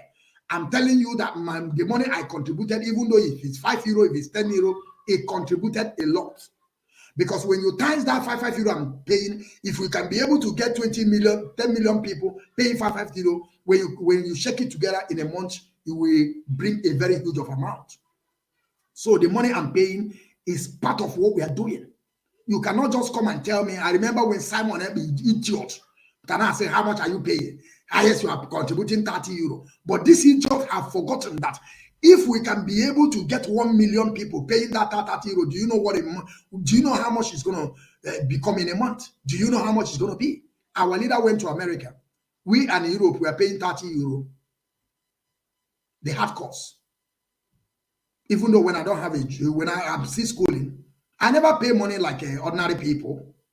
I'm paying money like somebody that is okay where I am. Our leader went to America, telling American people to begin to pay $1, because he knows that if people can be able to turn up, paying $1, if we can be able to get 1 million people, that is $1 million every month. Are they ready to pay it? The answer is no. Now they will begin to calculate for you. 1 times 2 million. If people pay 5 million, that means say this Mazi Nwachineke don't get money. That is why they never turn up. That is why they never pay it. But in Europe, there they are paying us €30 hard cost. Europe is paying €30. Idiots. I cannot tap here instead of him to obey the common instruction, which is command and control. Up to now about code of conduct, as we are code of code of conduct. Now he's tired.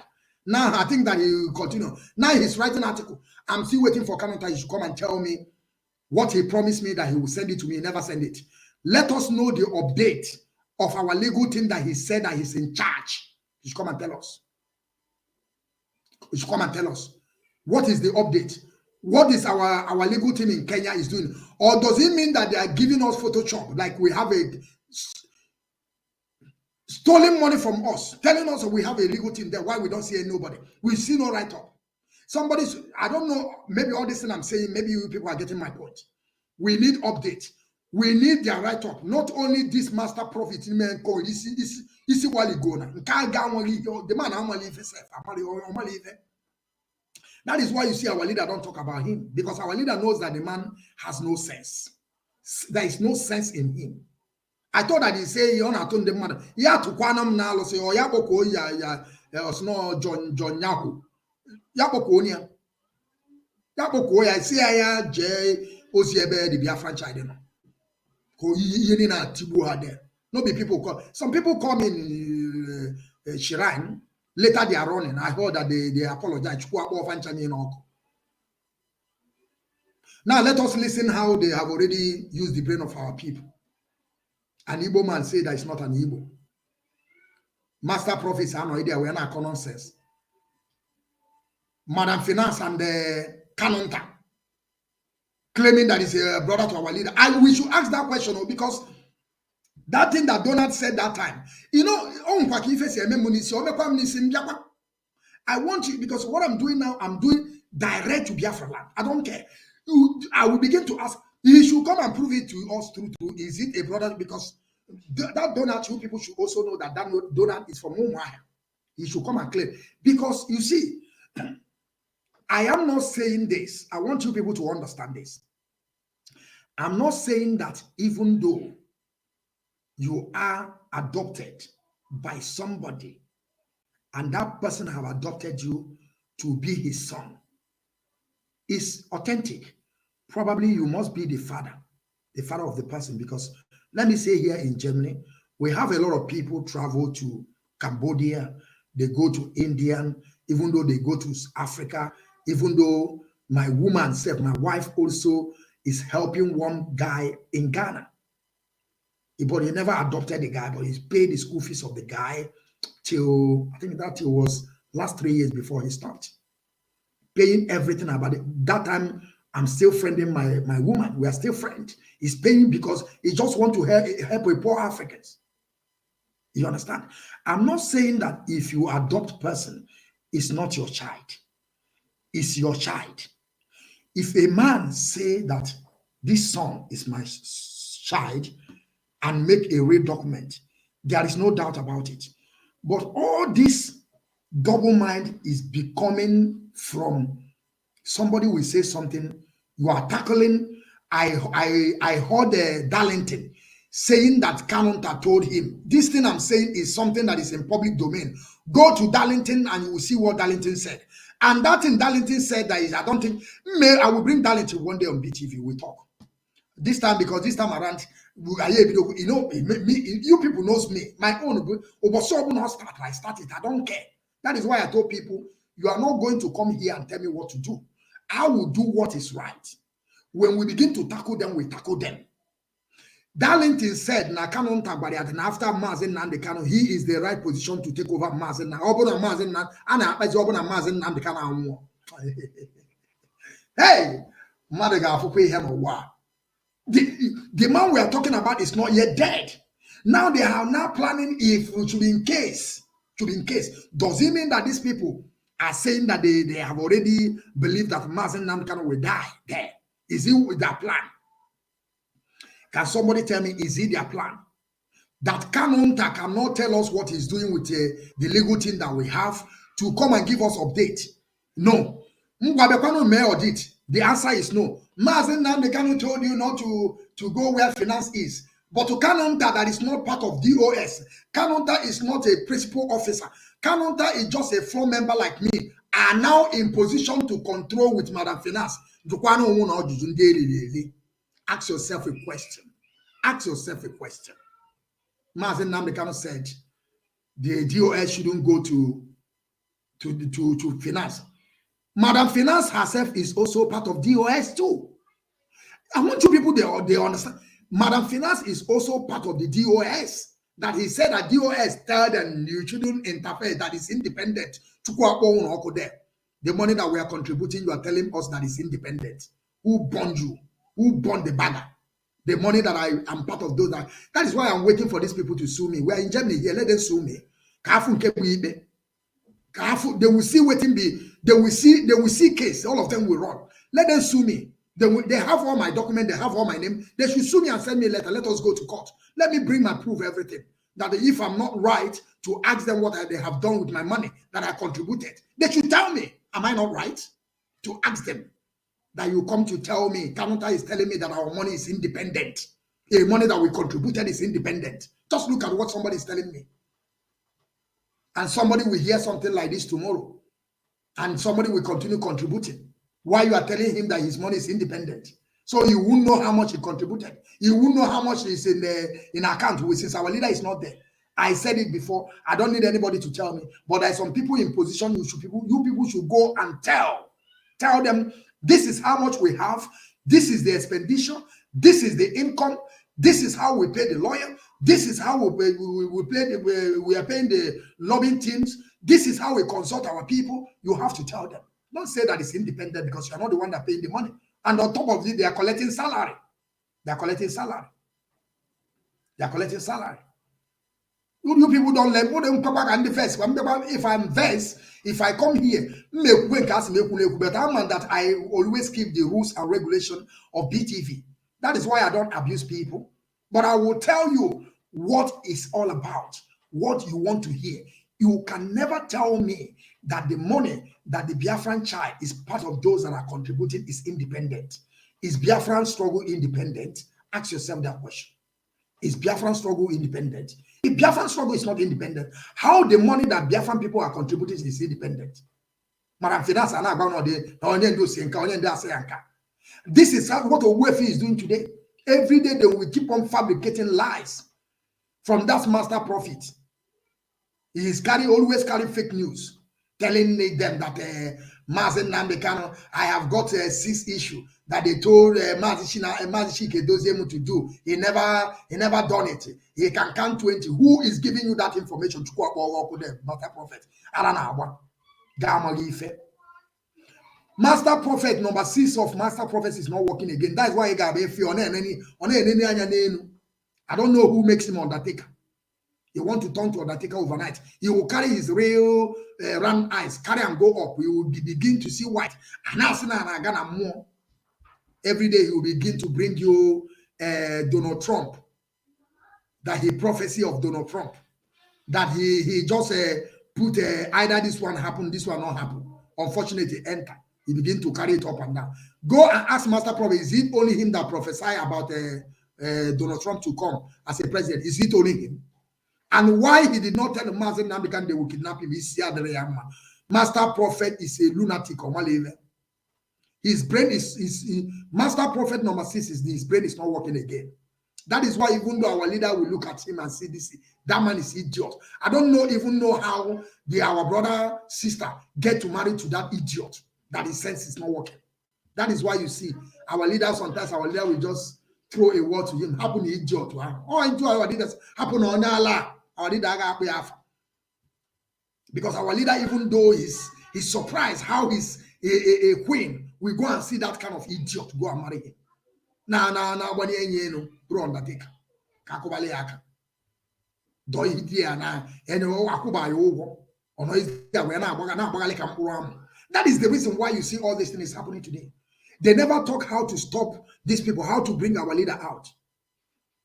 Even though the lawyer they are saying they are doing in England, Binsman, and the one in Kenya, they never told us the update of this last court of Mazi Nwachineke. Nobody give us update. Mazi Baristefani Jof after the court, he give us update. Mazi Osakome, he give us update. Barista Aloye Jimako, he give us update. What of people in London? They never give us update. People in Kenya, there is no update. And you are telling me you are in charge. You are in charge of who? You are in charge of your own family living in Germany here. Why I'm also in charge of my family living here.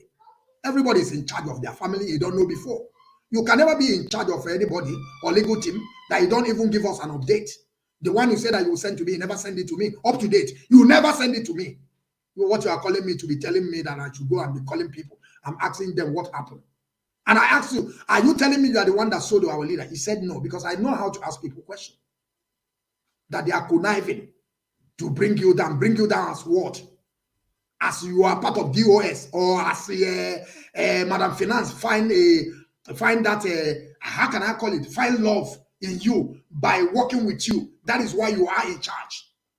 If Madam Finance was somebody that he don't believe in family business, he will never find that opportunity to begin to work with you. That is the life of people. And I have heard that all of you people are from Umuahia. Tomorrow, maybe Hendi Anambra, Asina Biafran child, no Rapka Biafra, no Rapka Biafra coming forth. We are not coming here to do Umuahia something. We are in restoration of Biafra. Biafran restoration project. It does not matter where you come from or you came from. Now you begin to understand. It's not about Umuahia. That is the reason why I know that you people are, probably you people are the same community. Now we say that you are the one that is in best position to take care of your brother. Well, who does that? Who does that? Can somebody tell me who does that? And I'm telling you people who is causing all this problem. I don't lie about what I'm saying. I'm saying my own truly. And if I offend you, I will tell you sorry. But tomorrow I'm coming to say more than this. Who is causing all this problem is Madam Finance. Because Madam Finance is the one that find Kanunta. Or Kanunta talk to him, talk to her. She begin to accept that Kanunta is in that position. Because if Madam Finance don't allow Kanunta to come between her and the finance of IPOB, there is no how Kanunta will begin to tell us that he is the one in charge. It's Madam Finance that give Kanunta that privilege for Kanunta to begin to say he's in charge. And I have saw Madam Finance many times wrote an article trying to defend Kanunta. Why they did not write any article against her? Nobody wrote something against her. They are writing it against Kanunta. But Madam Finance will left her, she will left her job. Go begin to reply people that you don't even see their face, you don't even know them. Begin to reply them that if how can you tell? Are you telling me that you will love your brother more than this person? And I'll your blue story. This is what they are bringing to this struggle to us. This is how Eze Jimado come with another story, telling us that they have changed Mazi Nnamdi Kanu name. Okay, they want Kanunta name to be there. I saw what Eze Jimado said. Today they never sued the woman to the court. I just now feel it on, and I feel it on. I am to feel it on. Or will go big on a I saw Eze Jimado today. He told me they are going to sue the woman in court. That British, how did they call the police? How did somebody should call the name of the police? How they call their police? Metropolis Police. Metropolis. They are coming to carry the woman. They will sue the woman to court in 3 days. Metropolitan Police. Metropolitan Police. They are coming to carry the woman. They are coming to jail the woman. They are coming to do this one. Up to date, the woman is still living. The woman is still living. Where is the woman on Allah? And I will not call for and the open mouse on Biafran child as Biafra child as listen to me, Obrom can call for. If you go and ask my people, I got one a from Obo, Obili Obajaka. Obili Obajaka in our dialect in Ehal means Ofo Obajaka. Oh, that is my name. If you go my community today, you tell them who is Ofo Obajaka. I'm the one that carrying Ofo Obajaka. I am the one that the Ofo Obajaka. Because that man is a very strong man. Of course, I don't love what he did during his time, because it's Obajaka is a very strong, but he did a lot of evils according to what they said. But I'm not know why. There's a name former why on India. I tell you people the way things is. That all of you people saying family should stop. You people should stop. Kanunta, you should stop with this your family and begin to tell us truly that thing that this man said. You have to come and debunk it. Is it true that Donald said that you are a cousin to Mazi Nnamdi Kanu? I want you, because that is the first time I'm hearing that. Even though I couldn't understand that. And then Ayanya is also working in the embassy. Nah, we are done with all these things. We are done. We are done. I don't know when I'm going to find all these people.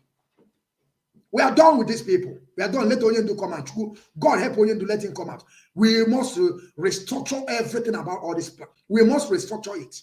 And Onyendu will put Onyendu to come and tell us once again that, of course, nothing will happen to Onyendu again, because I know that our leader, Mazi Nnamdi Kanu, where he is today, he's not happy.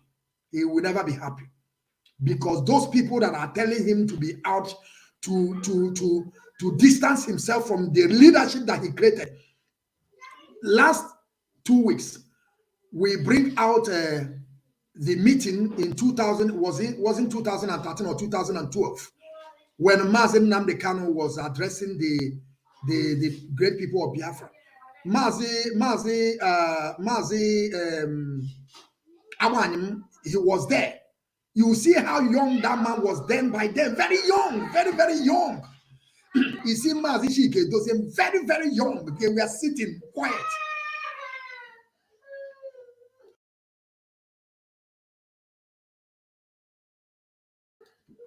You will see how young Mazi, the European rep, Mazi Awanyim, very young man. Mazi Nwachineke, those very young man. They were doing all these things together, making all these things. All these people were there before Madam Finance. They were there. We can tell you the day that Madam Finance became a Madam Finance here. All this thing that you have been telling us, they were there from day one, this and that. And a story. Are you telling us that we don't know? We know the broadcast, the day that our leader said that you have to become finance. Are these people are not there before you? Why did they not make Kanunta one of the DOS? Can you tell me? You bring family be here. Are you bringing family matter to us? We are not here for family matter. Mazi Nnamdi Kanu is people for all for people. That is who Mazi Nnamdi Kanu is. Mazi Nnamdi Kanu today, everybody is his brother. Everybody. Mazi Nnamdi Kanu is like Jesus Christ who they brought to you people. Remember when Jesus Christ was in synagogue, they asked him, Jesus Christ, where is your brothers and sisters? Do you know what he answered them? He said, those people that you see around me, they are my brothers and sisters. That is how Mazi Nnamdi Kanu is today.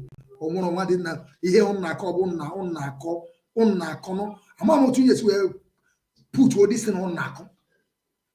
On a man that they have already sacrificed everything. You are telling me no one day, obviously one day we get him. I got by Nafoka Lolo. May their soul rest in peace. Igwe man, may your soul rest in peace. Your souls are in heaven today.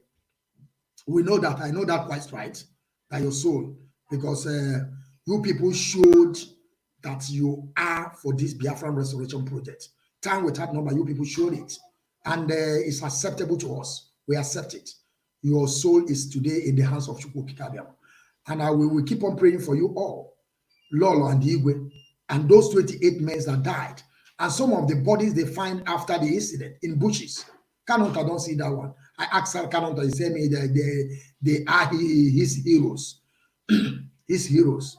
Facebook. I have to print that book. I have to print also that letter out because I forgot before they will wipe it out.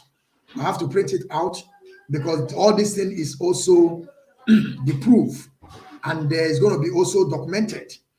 Because when our leader will come out, I will also send him that file that this is what BBC International sent to me. They told me to come and begin to, they want to question me about the utterances of our leader, Mazi Nnamdi Kanu, and what I've been saying on media. That is what the letter they sent to me, that I should come and defend those things that our leader is saying, how it will be in real life. That doesn't mean that all these things that our leader was saying, is it only on media or it can also happen real life. They called me to come and begin to speak on behalf of our leader and the things that I have already said.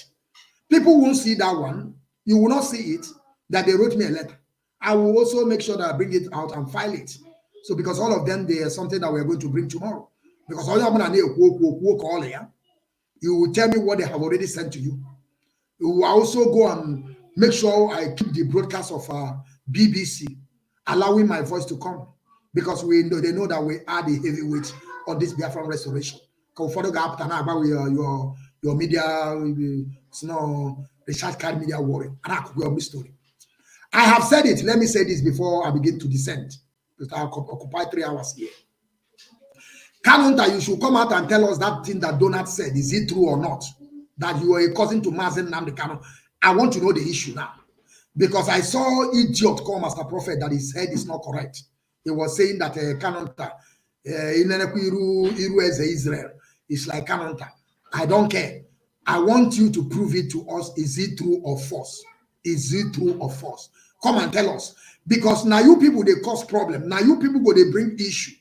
Because if it's true, there is no how I will begin to doubt it. I'm still standing on what I'm standing, that you are a brother to Mazi Nnamdi Kanu. I'm still standing there. I'm still standing that you are a brother to Mazi Nnamdi Kanu. I want you to know that. But that thing that Donald said, I want you to come and prove it to us. Because if you don't prove it, that is when people will begin to think, does it mean that this thing that you are doing is real? That you want to take over Mazi Nnamdi Kanu? That you know that Mazi Nnamdi Kanu was kidnapped for 8 days? You are trying to,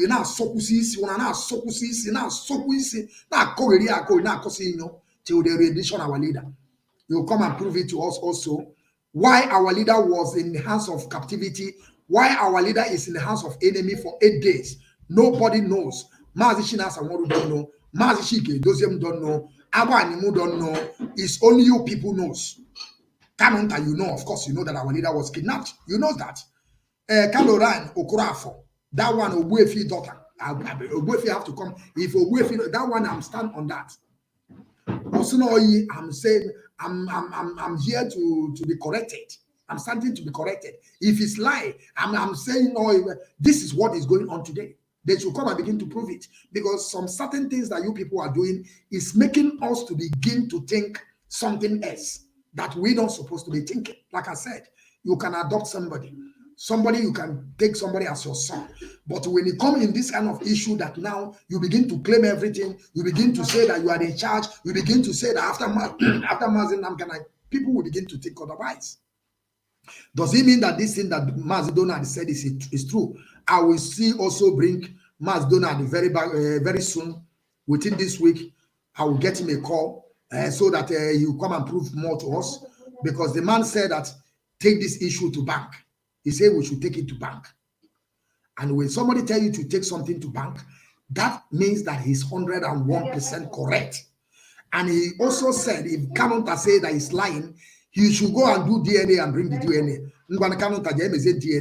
But what I said, you are still Mazi Nwachineke brother to me till otherwise. But I'm trying to tell you to come and prove it. You have to come and prove it. Kaimana na ezioku. Maka opu na obro ezioku na you are a real cousin. Kanu maybe you can enjoy that. Does it mean that you na Mazi Nwachineke? You understand? Because there is a comment, there is an article that Emmanuel Kanu wrote last time. Emmanuel Kanu is part of us. Emmanuel Kanu 100% is part of us. And they have already confirmed to me that Emmanuel Kanu is a brother to Mazi Nwachineke. That is why you see this man don't want to leave Mazi Nwachineke. Only fully a bomber to bomber as a brother. And there is an article that he wrote that Mazi Nwachineke said, command and control stance. He said it. He wrote it in his article. It's there. Go there and see it. Because Obrana atwas.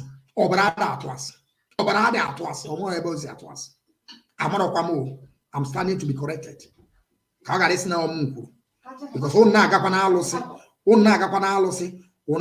a Biafran child say I'm starting to be corrected, you should come and prove it before I will say I'm telling you people the truth. I don't lie about what I'm saying. Come and prove it to us. Come and prove it. Then we begin to stand well. Because at the end, if we understand that that thing that Mazi Donald Azubike said is true, listen to me, I will make you to pieces. Na radio Biafran television. Take your time, you know. I will greet every great people of Biafra, those that just watch this program and those that are going to watch it later. Like I said, we are on BTV Channel 1 under the leadership of Mazi Nwachineke. We are direct in Biafra land. Over 70 million people are watching. And those of you that are not watching it now, later you're going to see the broadcast. When you tune there through your app, you're going to see it. And we're not going to stop. If Mazi Nwachineke come out, before all these nonsense people, all these people they call themselves, all these career agitators, all these media people on the Facebook, before they will interview our leader, we will be first person to interview our leader. I promise it to you people. I'm telling you people, honestly speaking, there's no two ways about it. If you people doubt what I'm saying, wait, let our leader come out. We will be the first person.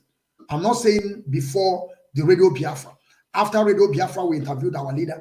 We are going to be the second people to interview our leader. Go and mark it where I'm saying. You will see that all those things that we left Simon Eber, that Simon Eber is trying to gallivant that he knows something, we will tell Simon Eber he's nobody. Today, Simon Eber can never go to Masanga. He can never go to Masanga television. But if I call Masanga today, I can go there. Simon Eber can never speak to Abazonians. If I call second in command to Abazonians, he will pick my phone. If I call label leader of Abazonia, he will pick my phone. We will speak together. That to show you that these people are nobody. These people are nobody. They are just master prophets. I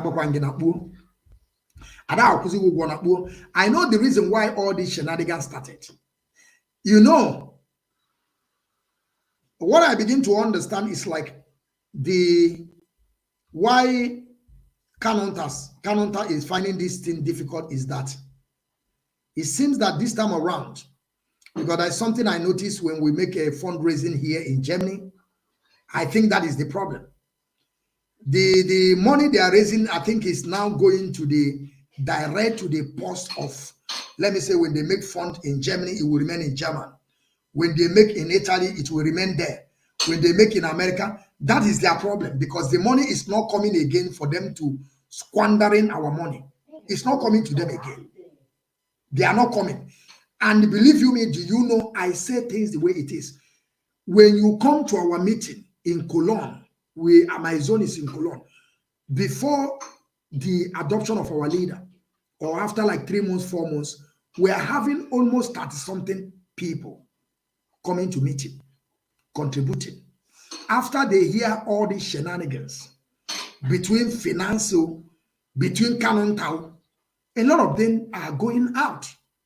If I'm telling you people that you can't get, I'm saying this because this is the problem that these people are causing to this struggle. Kanunta is the one that causing this problem. And I don't know how Madam Finance find out trust in Kanunta. I don't know how they become. In short, I don't want to say what I don't know, but I don't even understand how Finance find that law of that. Kanunta is the one that's supposed to know everything about finance. That the man in charge, Mazi Nwachineke, don't supposed to know how they are spending the money, how people are, how the money is coming and going on the things that they spend the money on. I don't know why Madam Finance only hope that Maz, okay, he said that Mazi Nwachineke say that nobody from the DOS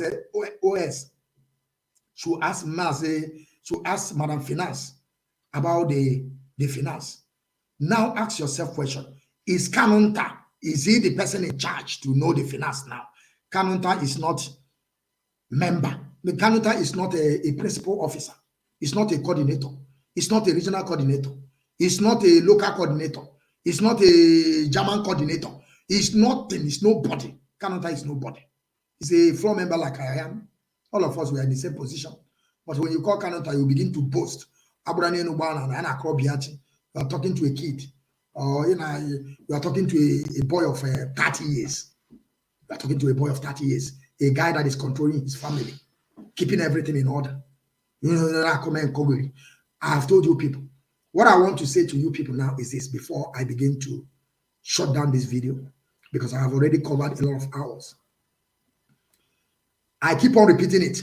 Madam Finance should come and audit to tell us how they are spending our money.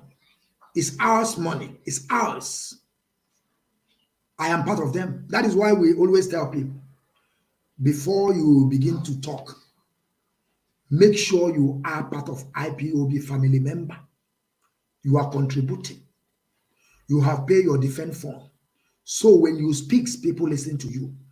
When they sue you to court, you can be able to prove what you are trying to tell people. You can be able to prove it. You cannot just be there yapping, talking all sorts of rubbish, calling to tell us that you want to give us an idea why you are not part of us. How can you not be part of us, want to give us an idea? You see that things never work that way. Have you seen APC or PDP giving idea to APC that they are ruling party? Have you seen something like that before? The answer is no. It's only APC can advise APC. PDP will advise PDP. You cannot just be an indigenous person of Biafra, want to come and advising people that they are family member. You will never contribute. You don't know anything about our struggle. You are there because you are getting 2,000 viewers at the same time. Because you are getting it, you are coming to advise me. Advise me in what? In what purpose? In what purpose? So I'm saying this, Madam Finance, go straight to where you're supposed to. Who you're supposed to take order from. Who you're supposed to take his command, which is Mazi Nwachineke. Go there and sort things out. Go there and sort things out. Madam Finance, go there and sort things out. Go and work with those people that our leader told you to work with. Our leader never told you to work with Kanu. Our leader never said this before. Our leader, I remember when they were saying in national newspaper, accusing our leader that he have changed the whole thing about Biafran to his family's name. Our leader came out and debunked it. He told them the company house is in public domain. You should go there and search for it and say, that is when we have that woman that that was there. That our leader make another signatory to Radio Biafra. That Kanu and Ezejimado Onyala, Ezejimado Bonyala. And I'm asking na Kanu Tabonyala. I won't go get to it. Anybody Ezejimado in this area. Nkana Omata profits in Kanu is number 6 is not working. Nkana Omata profit. In-law to our leader. We are in law. Even though I know how that woman find that man, I don't know how they find themselves. I couldn't even understand. That woman, but master prophet, his number 6 is not working. That man need to go and visit psychiatric. Check your brain. Yeah, I'm not gonna brain or the intact because all brain are there. Not about that or by video because there is no work. Kanonta, remove yourself from our finance. Kanonta, stop commanding people. Kanonta, stop deceiving our coordinators, telling them they're supposed to listen to you. Kanonta, stop it, Kanonta. And again, I want you to come and prove this thing that Donald said, that you are a cousin to Mazi Nwachineke Kanu, that as Israel is not your father. Come and I'm standing to be corrected. Come and prove it. And again, what else? I'm sending this message to people in Biafra land so that they will begin to understand the kind of mess that these people are putting us into. Why we never get to where we're supposed to be today is because some people are there gallivanting with our money, saying that they are the people in charge. How that they may family something here. We are not here for family something. Mazi Nwachineke Kanu have gone beyond that. So we are not here for family something. That is one thing I want you people to understand. So before now I come mad. And the more I'm pleading to the leadership, when they work towards this issue, for Madam Finance to come and audit, if she refused, we should all of them. I don't know what. One nana appear for suspension. Appear for one if and nobody is above. Nobody is above suspension. Nobody is above to be expelled. Remember that our money in Umweri account is more than 2.something million. They expelled them. They gone with the money. We are not going to die. Highest it will delay our struggle, but we must continue.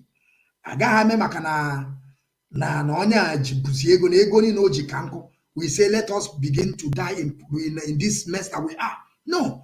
Come on, because